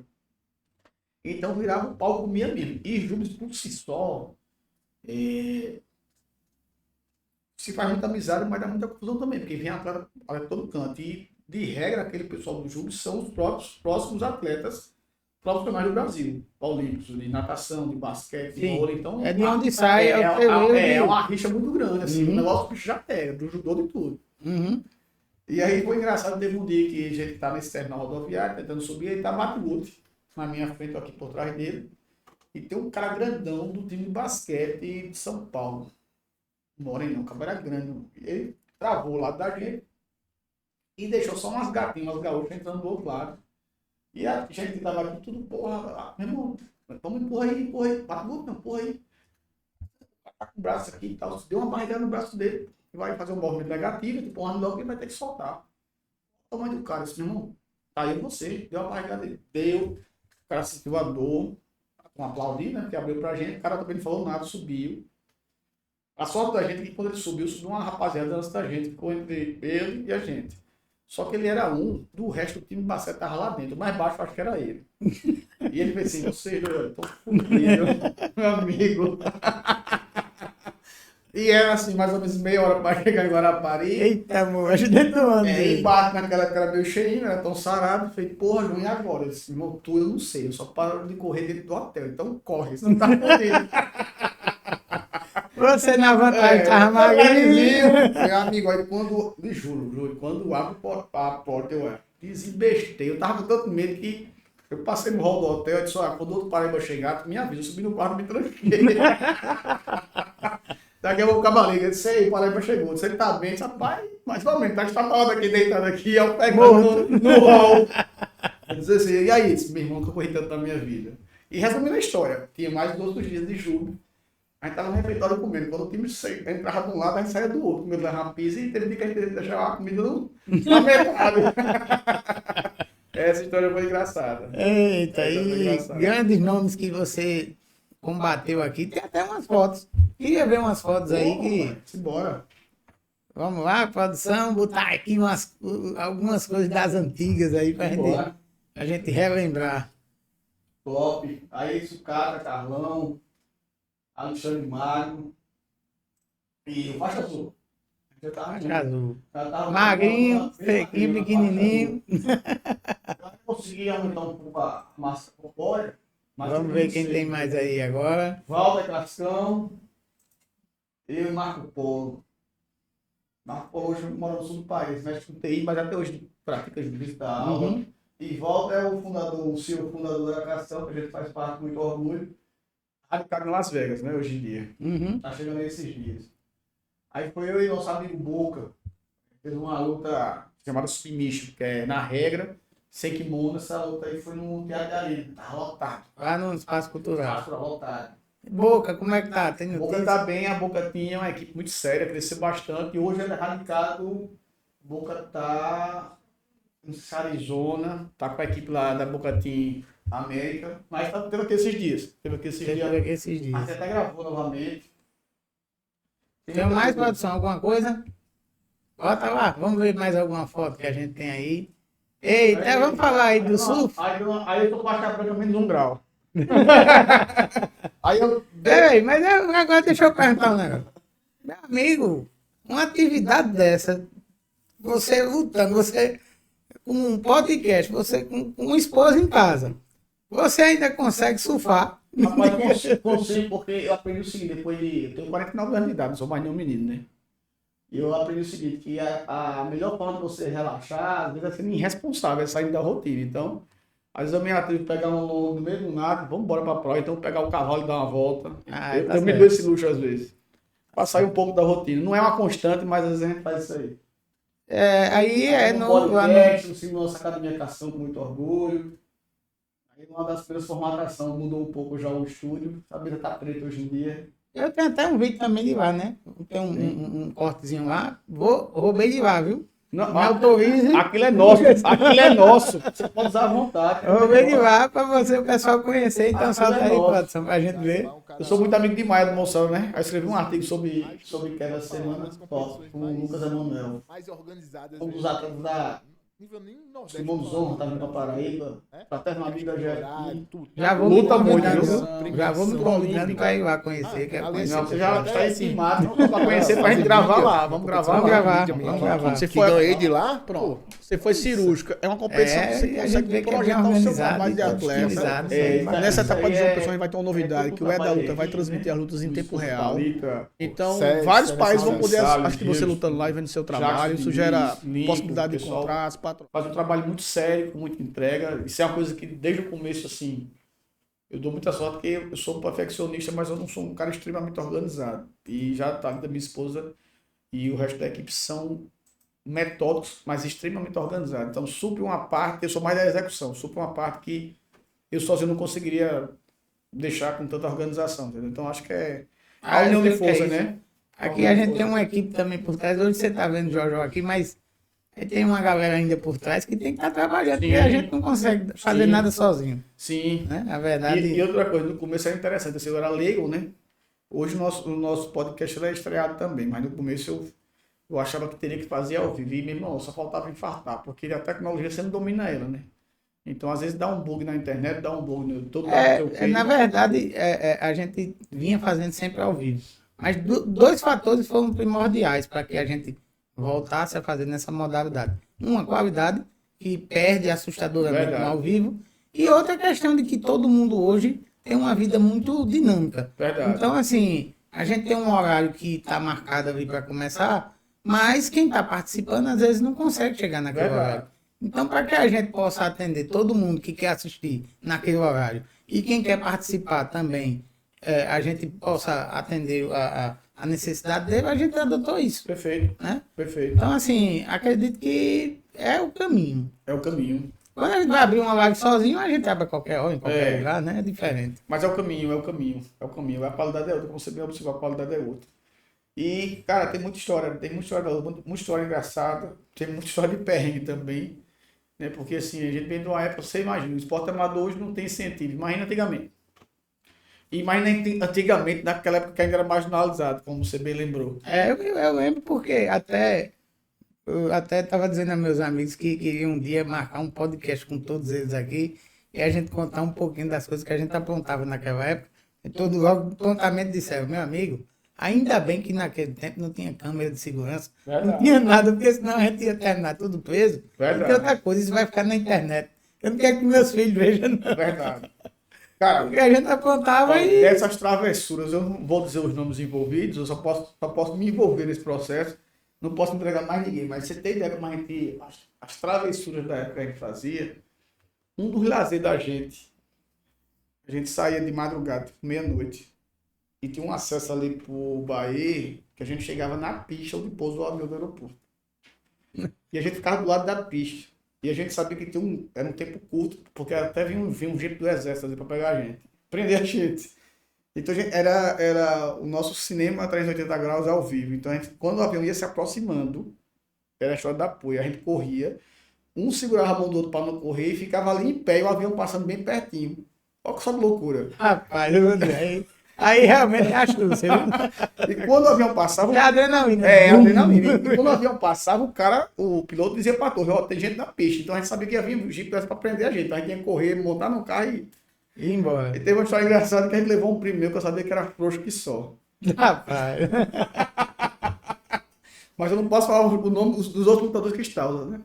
E aí ele tá lá, do sol, vai ter que segurar a mão dele firme, que eu sei que ele vai querer correr. Tá certo. Eu tenho os caras mal do lado dele e seguraram, acho que quando não deu outro. Quando ele viu o avião lá vindo, me solta, falta não, tá aqui. Só voltou a chorar. Rapaz, isso é maldade. Coitado. Mas tinha muita história de luta também, de desafio, a gente ir na academia. Uma vez foi na academia e passou o cadeado, passou a corrente por dentro e disse, agora vai sair na porrada de todo mundo. Porque os caras ficavam dizendo que ia lutar com a gente, não lutava. E tinha uns 30 lá dentro, era só eu mais uns 6, porque também não posso ver o nome de ninguém. Os caras não quiseram lutar com a gente, não. Então vão parar de falar por aí que tá desafiando a gente. Foi mesmo. E a gente tudo coragem. E a gente faixa azul, sabe, com faixa preta. Coragem. Agora eu tenho uma história pra contar. A Rocha? Tem uma história pra contar. Eu tenho um primo, que eu também não vou revelar o nome, certo. Mas se ele depois permitir, eu vou gravar um vídeo com ele. Na hora. Estávamos em família e aí ele falou no seu nome. Ele já lutou com você. Porra, rapaz. E, como você já relatou aqui, invicto, eu não vou dizer que deu uma surra.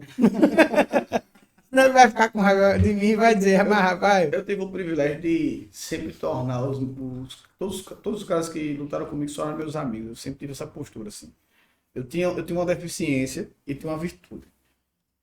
Isso era meu. Eu acho que até hoje não mudaria, não, porque é um traço de personalidade. Você não pede pra ser assim. Quando eu assinava um contrato que ia lutar com o cara, podia ser daqui a um ano. Eu não sei porque eu criava uma raiva do cara, assim. Esse cara precisa na minha frente, eu acho que eu sair na porrada com ele. Isso era uma coisa involuntária minha. Acho que era uma preparação que você já fazia para poder... Era involuntária. Uhum. Então, assim, de regra, eu não queria contato com o cara até a luta. Mas toda vez que eu lutava, terminava a luta, eu ia pro vestiário, porque você fica uma adrenalina muito alta, tomava um banho e corria no vestiário do cara, para agradecer pela oportunidade. Então, nunca deixei ninguém ir embora sem fazer esse cumprimento, sem fazer esse agradecimento. Para não ficar um ambiente sim. Então, sempre agradecer a todos eles. Eu lembro que teve uma passagem dessa que me marcou muito o profissionalismo desse lutador. Teve um lutador que veio pra cá, Paulo Guerreiro, e ganhou a luta aqui. Então, foi no Ceará, ganhou outra luta. Esse cara também era invicto de vale tudo, era campeão europeu de boxe, lá com o Muay Thai. Nunca tinha perdido uma luta, cara. E eu ia estar com ele aqui. E aí, realmente, a luta da gente foi muito sangrenta. Os dois ficou cobertos de sangue. Eu apanhei muito também nessa luta. Passei 2 semanas depois tendo tontura das porradas que eu na cabeça, tá ideia? E aí, ganhei a luta. Lá para 4 minutos e meio do arma de luta, eu acerto um cruzado de esquerda nele, eu sou canhoto e estourou o olho dele todo, enfim. Aí, os dois cobertos de sangue. Só que eu também não sabia se o sangue era meu, porque eu tinha apanhado muito também, eu tinha consciência disso. E aí, quando separa os dois, porque não pode colocar em risco a integridade física do lutador, mas tem que olhar e tal, e aí ele pia para parar, disse que eu tinha mão pesada, enfim. Eu ia à luta. Fui, como de costume, fui pro vestiário, tomei banho. E quando fui pro vestiário dele, eu não sabia, eu não tinha tido contato com ele. Porque quando o cara se rapaz ganhou, você já começa a vibrar ali e tal, e já esquece o cara, isso é normal. E aí, quando fui pro vestiário falar com ele, eu disse, porra, Paulo Guerreiro e tal, esse rapaz tá na ambulância de São Mano, não tá aqui não. E aí, aquela parte de trás do Cabo Branco ali, a ambulância tinha vindo pra ali. E eu vou pra ambulância, ele tava deitado, já passar isso mesmo, tá tudo certo com você aí e tal. Passando aqui só para agradecer pela oportunidade, assim, geralmente sempre bato uma foto com o lutador depois, mas vai cuidar do teu olho aí e tal. Tava muito feio o olho dele, eu vi aquelas carnes vivas assim pra fora e tal. Aí ele fez, não, já bateu a foto. E desceu da maca e agradeceu e bateu a foto. Eu falei, pô, diferente, né? Porque assim, e é até legal a gente falar essas passagens aqui, porque às vezes o espectador, e a pessoa daquele que não vai assistir, acha que tem uma... Um vai matar o outro, se encontrar na rua, tem uma selvageria muito grande envolvida. Não, pô, isso é profissionalismo. A luta, isso não mudará nunca. A luta atrai o ser humano desde a Grécia Antiga. Sempre existiu e sempre existirá. Gladiadores, né? Agora, dentro de regras pré-estabelecidas, né? Então, assim, eu costumo dizer que, por mais curioso que pareça, existe muito mais ética e muito mais código de respeito no habitat do lutador do que em muitos outros meios, onde as pessoas vivem batendo nas costas do outro, abraçando e querendo que o outro se tore. Você entende? Eu entendo, com certeza. Então, assim, isso é muito louco e as pessoas às vezes não sabem, né? Eu muito vejo aquele contato quando vai ter a parte de peso e tal. Uhum. Eu que tem aquele marketing todo que chega e olha. Aí já é uma coisa circense, já é para promover a luta. Exatamente. Entendeu? Já é para promover a luta. E aí as pessoas sabem, obviamente. Mas de regra. E hoje mais do que nunca. Porque hoje os próprios eventos, isso é legal.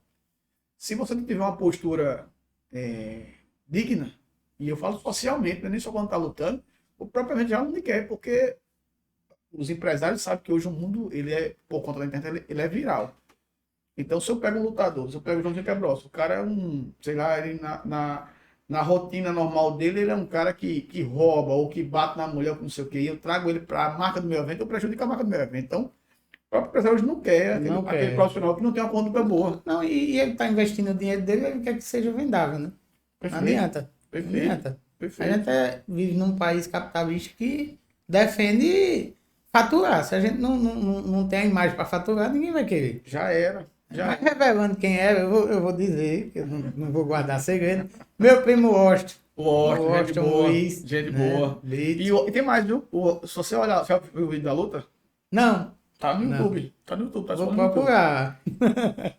No começo eu quase perco pra ele, porque ele entrou no regulamento mesmo, chamado 10 dedos. E ele a envergadura dele é um pouco maior que a minha, é um pouco mais alto. Obviamente eu tinha uma técnica bastante apurada, mas talvez se não fosse um cara com tanta aptidão, não tivesse saído. Ele entrou embaixo de mim. Entrou e pegou. Só que aí eu joguei o braço dele, fui trabalhando, mas ou seja, é um lutador de uma desenvoltura muito boa também. Muito boa, tenho muito respeito a ele. Sabia que você não luta mais, mas desafie ele. Rapaz, eu vou mandar pra ele. Eu vou dar a câmera pra cá. Irmão, eu tô apanhando a minha mulher em casa. Vou ganhar pra quem na rua. Rapaz, fase do atleta já passou. Mas é bacana ver isso, né? Lógico. Ficava, mas é aquela história, viu? Quantos anos faz isso? Lembra? Cara, Por Bastreia. 99, 98. Pronto. Por aí. A gente 99. vê Porque a luta dele não foi... 26 anos, né? A luta dele não foi das últimas, não. 99, 98. Pronto, 26 anos em média, aí você pega aquele ditado, quem bate esquece, mas quem apanha não esquece não. E eu encontrei ele, né? Teve um evento de Carlão, lá numa boate que tinha chamada Pink aqui no Alto. Lembro. E aí foi um evento só pro pessoal do esporte, da luta e tal, não sei o quê. Aí ele veio falar comigo, ele tá mais forte e tal. Eu nem reconheci, mas tava bem mais forte que eu. Eu disse, rapaz, eu pensei, né? Ainda bem que ele não guardou nenhuma mágoa, senão eu ia errar uns cascudos aqui. Eu tô brincando. Mas é boa essa. A gente bateu uma foto junto. Mas isso acontece. Eu tava vendo, acho que no podcast do Sucata semana, ele gravou comigo para botar um corte, até botei um corte novo, e ele fala lá no podcast assim. É mais como que imagina, assim, o público leigo não sabe, mas às vezes os caras, a porrada, o americano tem mais isso, o brasileiro não tem muito. Melhorou bastante, mas o americano tem mais. Os caras se matam lá em cima e sai e vai almoçar assim em seguida junto, tomar café, parece que não sai na mão. Há 10 minutos antes, eles são bem mais profissionais ainda, entendeu? Uhum. Isso é bastante comum. Não cabe mais você criar realmente uma inimizade porque lutou com o cara. De jeito nenhum, ali E se esse cara tiver esse comportamento, o mercado não vai absorver. não vai absorver. Ele vai ser expurgado naturalmente. Ali existe essas provocações, mas é para Só dar pra vender o evento. para dar o gostinho do evento, Perfeito. e todo mundo, eita, vai pegar fogo, Perfeito. o negócio é pessoal. Perfeito, só para vender o evento. E tem um aspecto também, dentro dessa seara do valor que é importante ser dito, até para o seu público conhecer e ficar sabendo, que muitos jovens que não tinham perspectiva de vida nenhuma, de estabilidade Foram financeira salvos. nenhuma, foram literalmente, pronto, você foi cirúrgico, literalmente salvos e vivem muito bem obrigados financeiramente graças ao mundo do MMA, ao mundo do Vale Tudo, o mundo do Jiu-Jitsu. Eu falo em números, né? Tem realidades aqui, eu vou até dizer o nome porque eu falo isso de forma elogiosa. Tem o Jefferson Santos, chama de Jefinho lá do Conde, ele é servente de pedreiro. Hoje ele é contratado pela maior equipe de jiu-jitsu do Brasil, mora em São Paulo, já lutou em Abu Dhabi, foi campeão mundial, esse está com a vida estabilizada. E tinha dia que ele chegava, ele não tinha nem condições físicas de treinar, porque ele trabalhava o dia todo cavando fundação, trabalho igual, menino de braçal, mas que Deus bota a mão, então esse aqui eu vou fazer ele ter um talento nato, e esse está com a vida garantida. E se não fosse o esporte, certamente ele iria envelhecer como servente pedreiro no Conde. Então, assim, a gente tem várias... Traz oportunidade, né? Lógico, então traz e muitas oportunidades. Você não precisa ser um atleta, mas hoje dentro tem projetos de jiu-jitsu que ele já bota você para treinar jiu-jitsu, bota você para pegar aula de inglês ali com parceria com algumas escolas de inglês. Não, e uma coisa que é importante que você até falou no início, desculpa até me interromper, Verdade. mas que, querendo ou não, você quando vai fazer uma arte marcial como o jiu-jitsu, você tem que ser orientado pelo seu mestre, inclusive para ter o quê? Para ter muito equilíbrio emocional, Perfeito. porque você está dominando uma arte ali que você pode usar uma arma. É uma arma. O jiu-jitsu, literalmente é uma arma. E aí você falou um ponto muito importante. É uma arma e isso é uma coisa que a gente dialoga muito. Já teve casos em academia até recentemente. Eu inventei dar aula para executivo e me procuraram. Eu disse, olha, eu não quero atleta nessa turma, porque o cara trabalha o dia todo e não quer ser amassado por atleta. Aí me procuraram e disse, ó, tem fulano aqui que quer pegar aula contigo. Aí eu olhei, eu já tenho um histórico, eu disse, ó, não dou aula. Cara, esse perfil, disse. Acho até que você deveria repensar se quer esse cara na sua academia. Porque nós temos que ter esse senso de responsabilidade, né? Você nem pode pegar uma criança, a depender da faixa etária, e está ensinando chaves, estrangulamentos. Você tem que ensinar uma coisa meramente recreativa, porque aquela criança ela não tem ainda a dosimetria da sua força. Então ela pode machucar um outro coleguinha só querendo mostrar, brincando. E isso é muito perigoso. Uhum. Você não pode pegar um jovem que tem uma atitude adversa, agressiva, e ensinar jiu-jitsu, porque de fato é uma arma, né? Ele pode usar aquilo ali para maltratar as pessoas. Maltratar, para assaltar, para matar, você entende? Então, assim, e eu sei o poder de estrago do jiu-jitsu. A gente pratica luta há 43 anos, né? Então eu sei que você com pouco recurso, você pode machucar alguém se não souber jiu-jitsu, se não souber se defender daquilo. E todos os professores que estão na academia também sabem. Então, eles têm que ter o senso de responsabilidade de não ensinar alguém que vê que não tem uma conduta da forma pela qual a sociedade espera que tenha. Nós temos que ter esse discernimento. E acho até que, juridicamente, o professor, se uma vez comprovado que tem conhecimento daquela conduta daquele jovem, ele deve ser corresponsável se esse jovem fizer algum ato lesivo ao cidadão comum na rua. Eu sou defensor dessa tese. Porque senão fica muito perigoso. Você entende? Muito perigoso. Agora, o jiu-jitsu ele tem, porque eu já experimentei isso várias vezes, ele tem um poder transformador muito grande. Eu já recebi alunos que tinham uma conduta atípica e eu disse, não, mas o jiu-jitsu vai transformar o cara. E transformou. Só que nesse processo você tem que ter o discernimento de ir soltando as informações superficialmente, aos poucos, e estudando o cara. Pô, esse bicho não vai ter jeito não. Não vai ter jeito, então... Tá vendo, não vai ter jeito, tchau mesmo. Não soltar tudo para depois o cara não dá trabalho. E às vezes você é vítima do seu coração, né? Uma vez eu recebi, faz muitos anos, eu tinha uma academia, realmente dava aula todos os dias nessa época, eu dava vale tudo. E a minha academia era lotada. Por conta do vale tudo, minha gente tudo grava com a gente. Eu recebi um cara que a gente fazia muito isso, de dar bolsa carente, para poder condição de pagar, senão não sai terminado. E aí era um cara já adulto, era um faixa roxa, e ele veio para treinar. Aí eu disse, não, vou dar a oportunidade. Não tem como pagar, senão não tem problema. Só que eu recebi uma ligação do sucata. E aí era para eu ter escutado o sucata. O sucata falou, esse cara é problemático, não recebeu ele aí, ele já treinou em tal canto. Aí Eduardo, que é Eduardo Machado, falou, meu bicho, esse cara, resumindo, meu coração, que essa aqui me conhece, meu coração, meu amigo, é de manteiga. Eu não sei que não sei nem porque eu errei esse nome. Porque eu sou um cara ia deixar essa pergunta pro final. Eu sou um cara bem coração. E aí eu resolvo absolvê-lo. Olha só. Nesse interim, eu fui convidado para abrir uma loja. Eu sempre mexi com confecção de luta. É uma loja, uma academia em São Pedro, Maranhão, uma filial. Tive que passar uns 2 meses lá. Quando eu tô lá, um aluno meu, que é uma pessoa muito conhecida aqui, uma pessoa muito séria, fez, João, fulano quebrou a perna de Beltrano, e quebrou por querer e se levantou mais rindo do tatame. Que era o cara que eu dei a oportunidade. E quebrou a perna de outro cara também, que eu dava a bolsa carente. Coitado, que trabalhava com marcenaria e precisava da mão, das pernas para comer, literalmente. Esse mesmo não acredito, não. Foi. Vou expulsar ele, senão deixa eu chegar. Quem vai expulsar esse cara sou eu, tenho que falar com ele. Mas, resumindo. Então, ali, pronto. Ali eu fui vítima do meu coração. Não era para eu ter permitido. Quando eu tive os dois alertas de sucata e de Eduardo, não era já para eu ter absolvido. Também eu só cometo erro uma vez, 2 é burrice. Então, daí em diante, monitorar, para Deus final já vencer. Porque nós temos que ter esse bom senso que você vai estar passando um instrumento para o cara, uma ferramenta que tem um poder lesivo muito grande. É verdade. Você entende? No Código Penal nós somos arma branca. E não é porque é bonito ser arma branca, é porque existe um estudo e a turma sabe o poder de lesividade que a gente tem.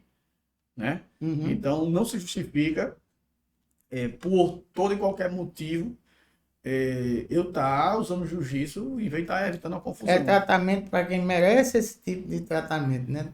E no último recurso. E cabe também aos professores, porque todos nós já fomos jovens, todos nós já errou, já sentimos a necessidade de nos testar se a gente realmente... Porque isso é inerente ao ser humano. Então, cabe também aos professores estar sempre dialogando. Porque o aluno ele vai muito pelo professor. Se o cara tem uma postura agressiva, ele vai tender a ser agressivo. Então, cabe ao professor estar todo dia ali dialogando, dando exemplos. Né? Nós perdemos amigos nesse processo de embate em rua. Uhum. Nós temos exemplo. E que não é bom. Né? A gente perdeu um fraterno amigo, até envolvido com música também, Macarrão. Macarrão tinha um coração gigante na área de jiu-jitsu. Era músico também. Foi defender uma senhora que foi ser assaltada. Não imaginava, não, um rapaz bem magrinho, estava com um vendedor, ceifou a vida dele. Né? E teve outros casos que a gente lamenta muito.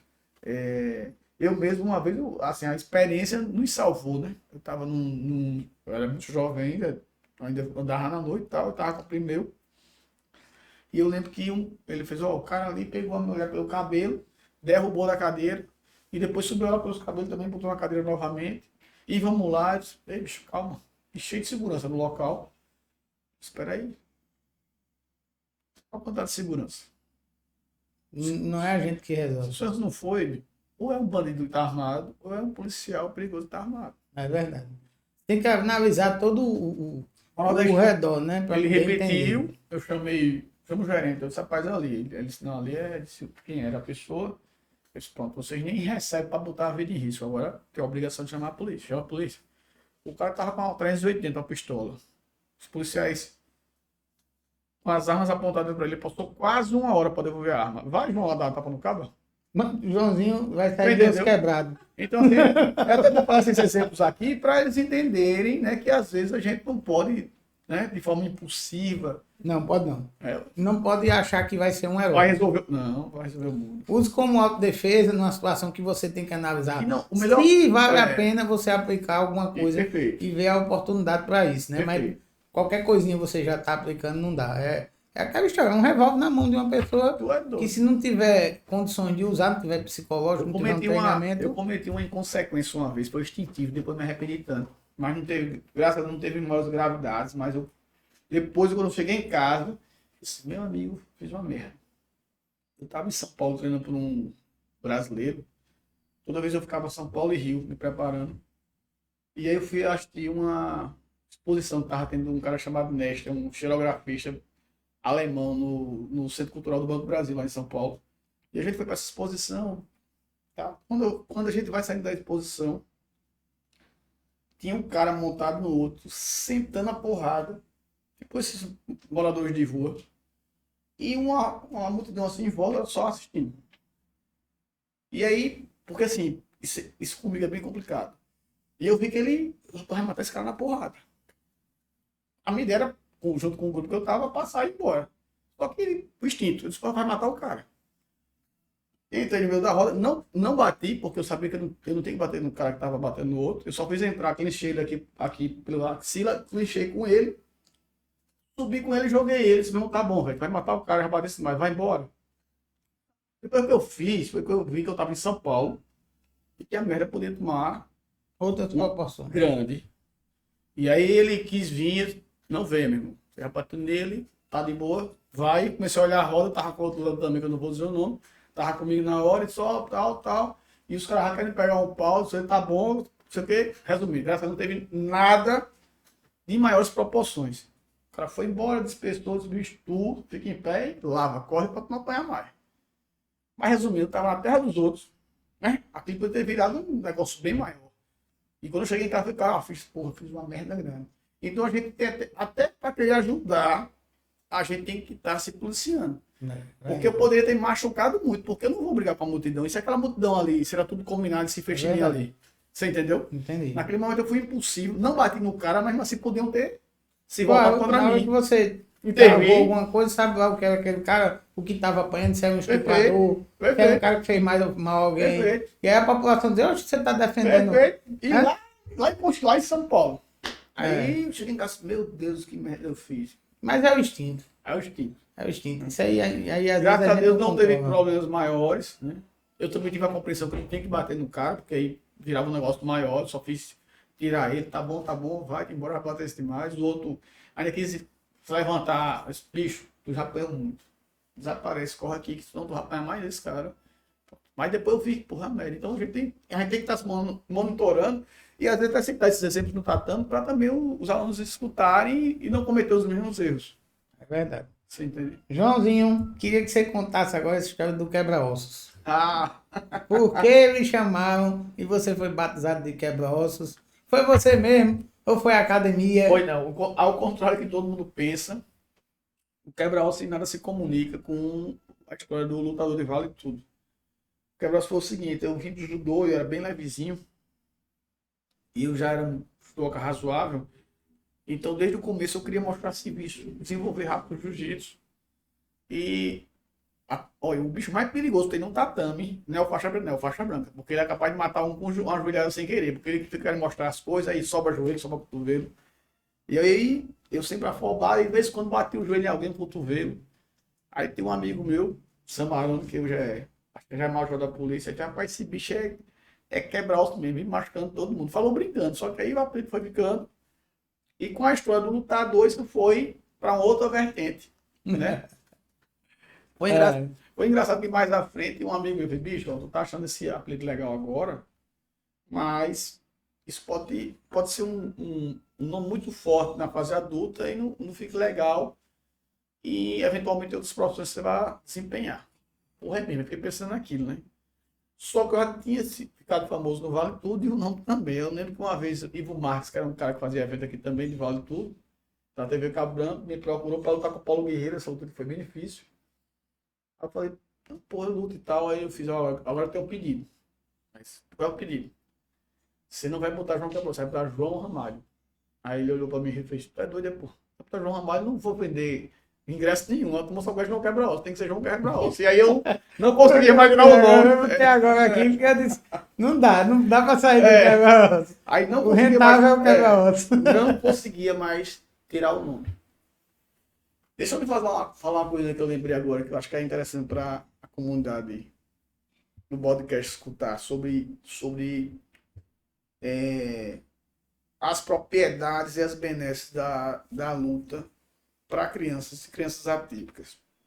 Além de estar em São Paulo, se você me permite, claro. Oh, fica à vontade. A gente estava em São Paulo e aí tem uma tia minha que trabalha num projeto lá em Itapevi. E o senhor que eu estava em São Paulo ligou, ficava na casa de um tio meu lá e disse, rapaz, você está em São Paulo? Eu queria pedir uma coisa a vocês, diga. E como você vem aqui no projeto dar uma aula para criança daqui amanhã, não? Só muito carente e tal. Eu disse, não, eu vou. Qual horário é aí? Vocês almoçam aqui no projeto e lá para as 14 vocês dão aula. Eu disse, tá bom, vou. E tava aí, Carlão. Liguei o telefone no outro dia, só Carlão, vai dar aula lá em Itapevi, tá no projeto da minha tia. Aí ele parou, aí fez um jogo. Tu parou para começar. Que lá são crianças especiais, que vão ter todo tipo de limitação, e que a gente nunca deu aula para esse tipo de criança. Eu parei não, mas já disse que vai, a gente vai. Vamos. Aí pegamos um trem, tá perfeito. Almoçamos e terminamos de almoçar, Carlão disse, vamos fazer o quê? Eu disse, rapaz, eu nem sei. Vamos rezar um Pai Nosso aqui, Deus sabe que a gente está aqui por uma causa nobre, Ele vai iluminar a gente. E lá, Júlio, não tinha nem tatame, era aqueles colchonetes de fisioterapia, botaram lá numa sala. Não sei porque inconscientemente, quando eu cheguei na sala com o Carlão, aí tinha um monte de adultos lá, tinha a fisioterapeuta do projeto, tinha a psicóloga, não sei o quê, para ver a gente dar aula. E eu não sei porque eu resolvi perguntar se estavam todos ali. Aí uma moça fez, não, só não está o Felipe. Aí eu disse, ele está onde? Está na sala dele, não vem não, ele é bem marrento e tal. Aí eu disse, deixa eu falar com ele. Aí eu disse, não aconselho não. Eu disse, por quê? Ele tinha Down, só que era um moleque naturalmente forte. Um moleque de uns 15 anos, mas esse um moleque pató, parecia que ele fazia musculação. Aí só ele é bem agressivo e tal, não aconselho. Eu disse, não, deixa eu ir lá. Aí me levaram na sala, ele estava lá sentado nessas carteiras de colégio. E aí, Felipão, tal, vamos. Eu nunca tinha lidado com uma criança desse tipo, dando aula de jiu-jitsu. Vamos lá pegar o jiu-jitsu e tal. Ele não olha nem pra mim, cabeça baixa assim, não olha nem pra mim. E eu fiz umas 3 abordagens e nenhuma resposta positiva. Eu pensei, rapaz, deve ter alguma coisa de um jovem de 15 anos dentro dele de ímpeto de alguma coisa. Aí, você não vai porque tá com medo. Você tá com medo. E a mulher olhou pra mim e disse assim, rapaz, não vai dar bom não. Não tô com medo não, tá? Eu vou, mas resumindo, para 2 passagens dessa aula. Uma tinha um menino, acho que era lá o nome dele, que ele não tinha atividade motora direito. E aí a gente procurou fazer uns UKMs, que é umas técnicas de como cair de judô. E eu tentei fazer com todo mundo deitado, porque eu não queria que nenhuma criança, porque tinha deficiente visual, deficiente físico, tinha várias variáveis e limitações. A gente não queria correr o risco de passar uma atividade onde algum deles não pudesse fazer, para não constranger perante os demais. E a gente fazia o QMI ali, e quando eu vi esse Leonardo, ele não conseguiu sentar, porque não conseguiria, porque ele tem uma situação motora bem, clinicamente bem complicada, só que ele teve um impulso, que eu fiquei sabendo depois, que a mulher falou com a gente, que a fisioterapeuta não tinha conseguido nenhum ano, e ela começou a chorar desesperada. Olha o que ela está fazendo, olha o que ela está fazendo, e começou a chorar emocionada. E eu, eu sou forte. E o Felipe, que era aquele que não queria ir para a aula, teve vários acontecimentos, estou dizendo os mais fortes para mim. Para a gente conseguir ir embora, tiveram que enganar ele, esconder a gente, para a gente sair escondido, porque ele ficava abraçado com a gente, depois da aula não queria que a gente fosse embora mais de jeito nenhum. E veja, numa aula só, quanta energia boa a gente conseguiu propósito na parte da criançada. Tudo que é feito com amor, né? Então, assim, eu até engasguei a voz porque a gente lembra se emociona. Então, são sobre essas coisas que a gente às vezes fica indignado que os governantes não entendem e não tocam um projeto sério, as modalidades de arte marcial. Para essas crianças que precisam, que não têm acesso a esse processo, entende? Porque, além das limitações psíquicas, as físicas, eu não sei se a alimentação da gente, eu não sei se o volume de informação tem majorado isso, a gente me deram um dado de percentuais entre crianças que nascerem que vão crescer autista, que é alarmante. É quase 50-50. Então, assim, a gente tem que realmente se preparar, os órgãos governamentais com seriedade para absorver essa demanda, né? Então, mas os caras não, os caras querem fazer a vitrine no ano de campanha e depois esquecer o processo. Né? Infelizmente, como você falou bem, querem muito mais fazer voto de curral, puxar onde tem muito mais eleitoreiro, onde tem visibilidade. É engraçado que eu tenho amizades que são envolvidas com política e eles mesmo me dizem, eu até reclamo muito da minha rua aqui, que não tem ainda saneamento. E aí eles dizem, rapaz, isso é a obra mais difícil que tem.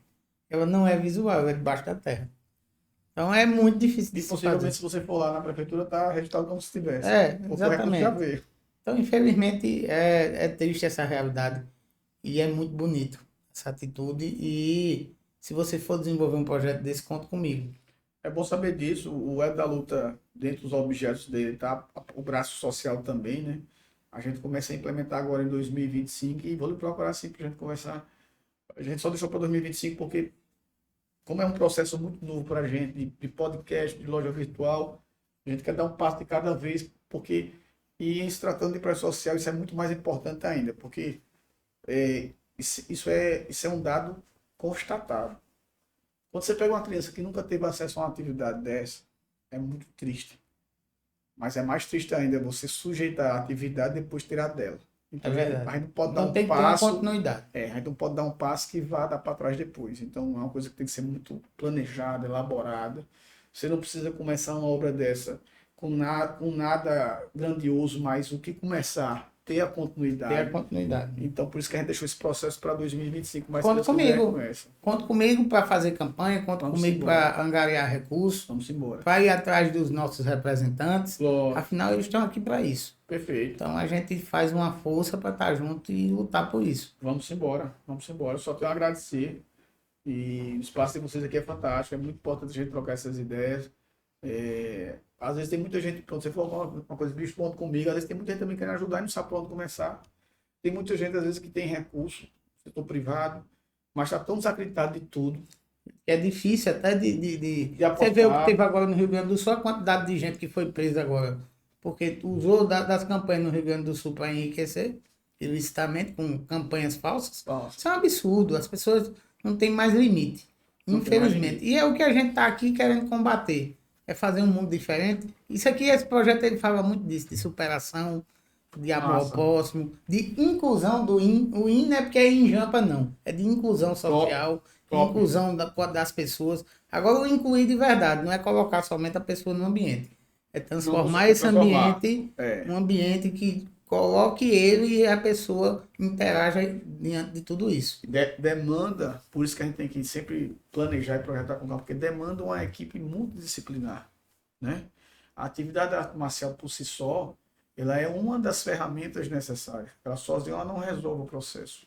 A gente tem que ter uma psicopedagoga, uma psicóloga, tem que ter um fisioterapeuta. Sim, claro. É uma equipe multidisciplinar para poder realmente fazer com que a coisa funcione. Cara, é uma felicidade para mim poder bater um papo desse com pessoas que têm essa mentalidade, essa espiritualidade, que eu acredito demais nisso. Mas a gente tá chegando no final da nossa entrevista, infelizmente que eu queria passar aqui umas 8 horas contigo, tinha papo tranquilo pra gente passar o dia todo conversando de fato. Mas eu sou um cara que eu também gosto de receber algumas lembrancinhas, né? Faz parte do processo. Eu exijo, pode ser o cabo, pode ser o quebra-osso, mas traga alguma coisa pra cá. Do processo. Porque eu sou um cara que gosta de guardar uma lembrança. Fazer o merchan logo, né? Fica à vontade. Fica à vontade, meu irmão. Da Luta Loja. Massa. Na luta loja aí, tudo que for de artigo de luta aí, kimono, bad boy, rest guard, a gente tem lá, bermuda para lutador. Top. Trouxe pra vocês, não sei se vai ser do seu agrado. Fica à Pronto, vontade olha aí, ó. Já vai. pra olhar aí. Já tô sentindo aqui, já gostei. Eita. É um cap da bad boy mata-leão. Eita, danado, olha aí, ó. Eu gostei, adorei. Mata-leão, que é um dos golpes mais usados no jiu-jitsu.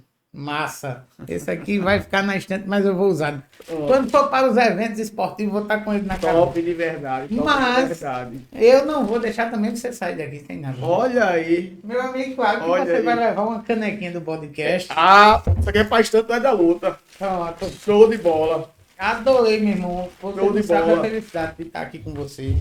A receita é verdadeira. Foi show. É isso. A gente vem com propostas, assuntos totalmente diversificados. O povo pergunta, Júlio, como é que tu consegue? Porque tu fala de tanta coisa. E engraçado que tu consegue falar de Isso tudo. Mas é a vivência do dia a dia, do que a gente vivenciou. Porque eu não acho que qualquer assunto ele pode ser discutido quando a gente traz para temáticas sociais, como a gente falou. Verdade. Em tantas coisas importantes. Tantas coisas que a gente viveu, Verdade. né, aqui na nossa cidade. Tivemos o privilégio de viver essa época, que foi a época de ouro do jiu-jitsu, desse esporte de artes marciais, que muitas pessoas hoje não estão vivendo. E a gente teve esse prazer. E você continua. E eu fiquei com ótimas lembranças e momentos que... vou mandar até um abraço para um queridão também, amigo, Thiago Raposo. Não sei se você conhece, amigão também. Por nome não. Figura também de jiu-jitsu, gente boa demais. E tem uma galera aí, uma galera massa que... E deixa eu dizer pra você. Porque assim, não é muito o seu meio, mas o jiu-jitsu nunca teve tão aquecido como tá na Paraíba. Quantidade de... Agora. Olha aí, que interessante. Eu não A imaginava. quantidade de praticantes é assustador, impressionante. Assim, Eu não imaginava. tá estourado. Tem academias aí que o cara tem 12 turmas por dia e com fila de espera. Pra você ver, eu lembro que a época a gente até tinha também uma tal de uma rixa. Lembrando pra gente terminar aí esse episódio maravilhoso. Tinha uma rixa também com a galera da capoeira, que tinha a galera de Raposão na época. Tinha. Né? Eu Isso é lembro passado. que... Hoje Raposão é fraternamente eu tô levando mais da luta, é cliente lá da nossa loja. Aham. Assim, foi pra trás, isso é engraçado. Foi pra trás. Não, com certeza. Eu digo assim, porque antigamente... Não, mas tinha. Mas eram rinchas que Tinha. era bom de se ver. Era aquela animação e instigava todo mundo e ficava todo... Às vezes pegava fogo. A porrada comia.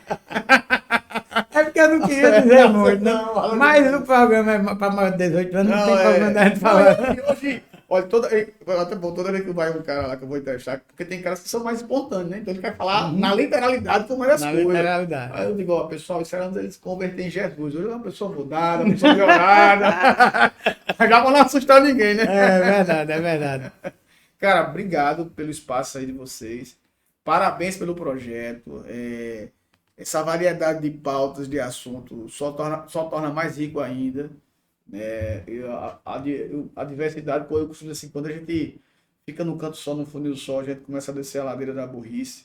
Então, pelo fato de você trazer várias pautas diferentes, com certeza, às vezes abre janelas, traz luz a muitos assuntos que as pessoas às vezes não se debruçam, não tem tempo, a gente vive uma vida muito corrida.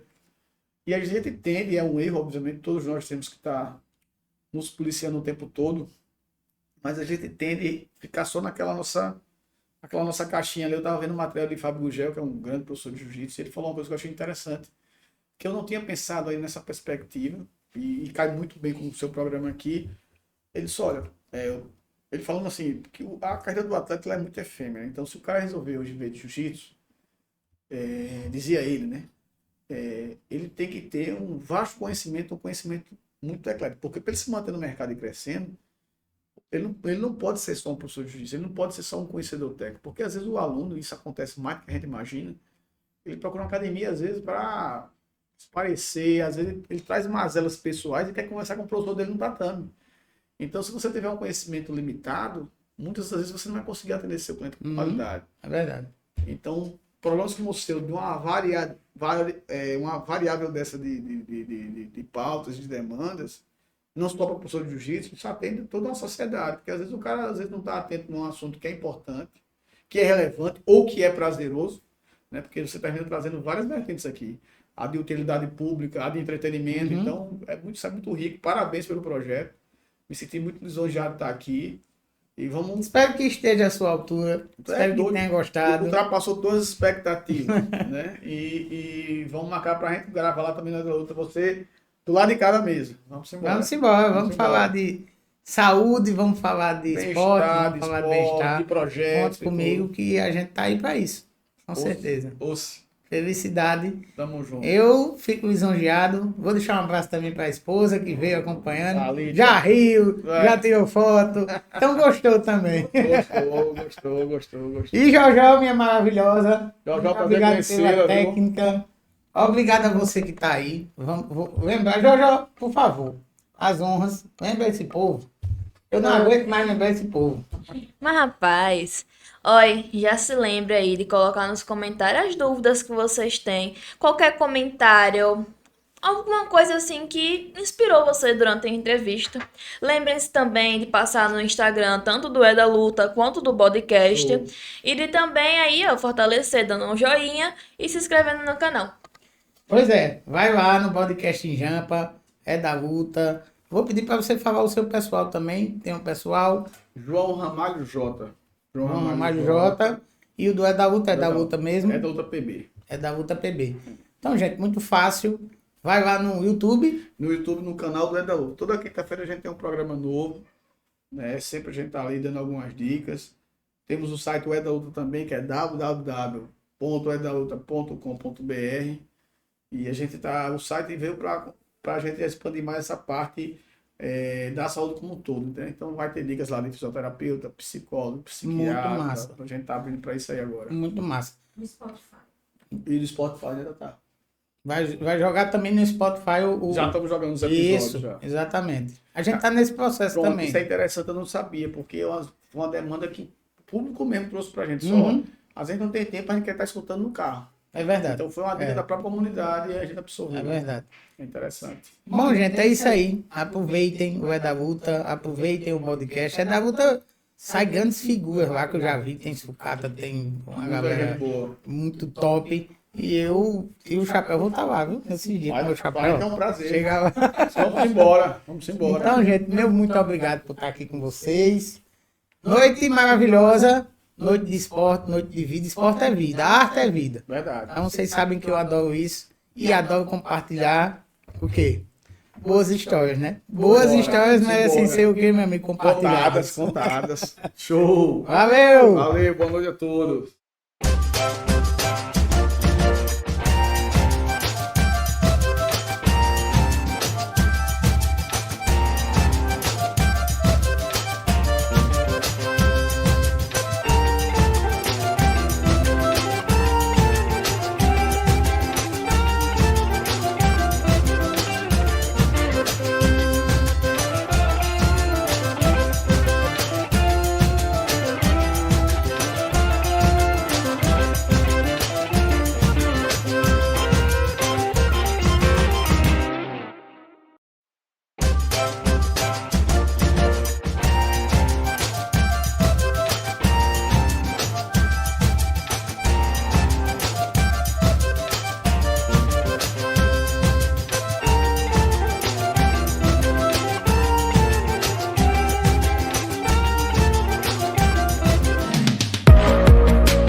Em comprar ou alugar tendas com garantia e qualidade, venha para a Lock Tendas. Aqui você encontra cortinas retráteis, todos e tendas de alto padrão fabricadas com lona TD1000 Blackout.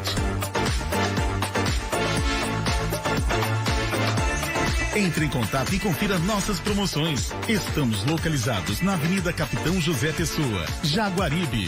Lock Tendas, a melhor do estado da Paraíba.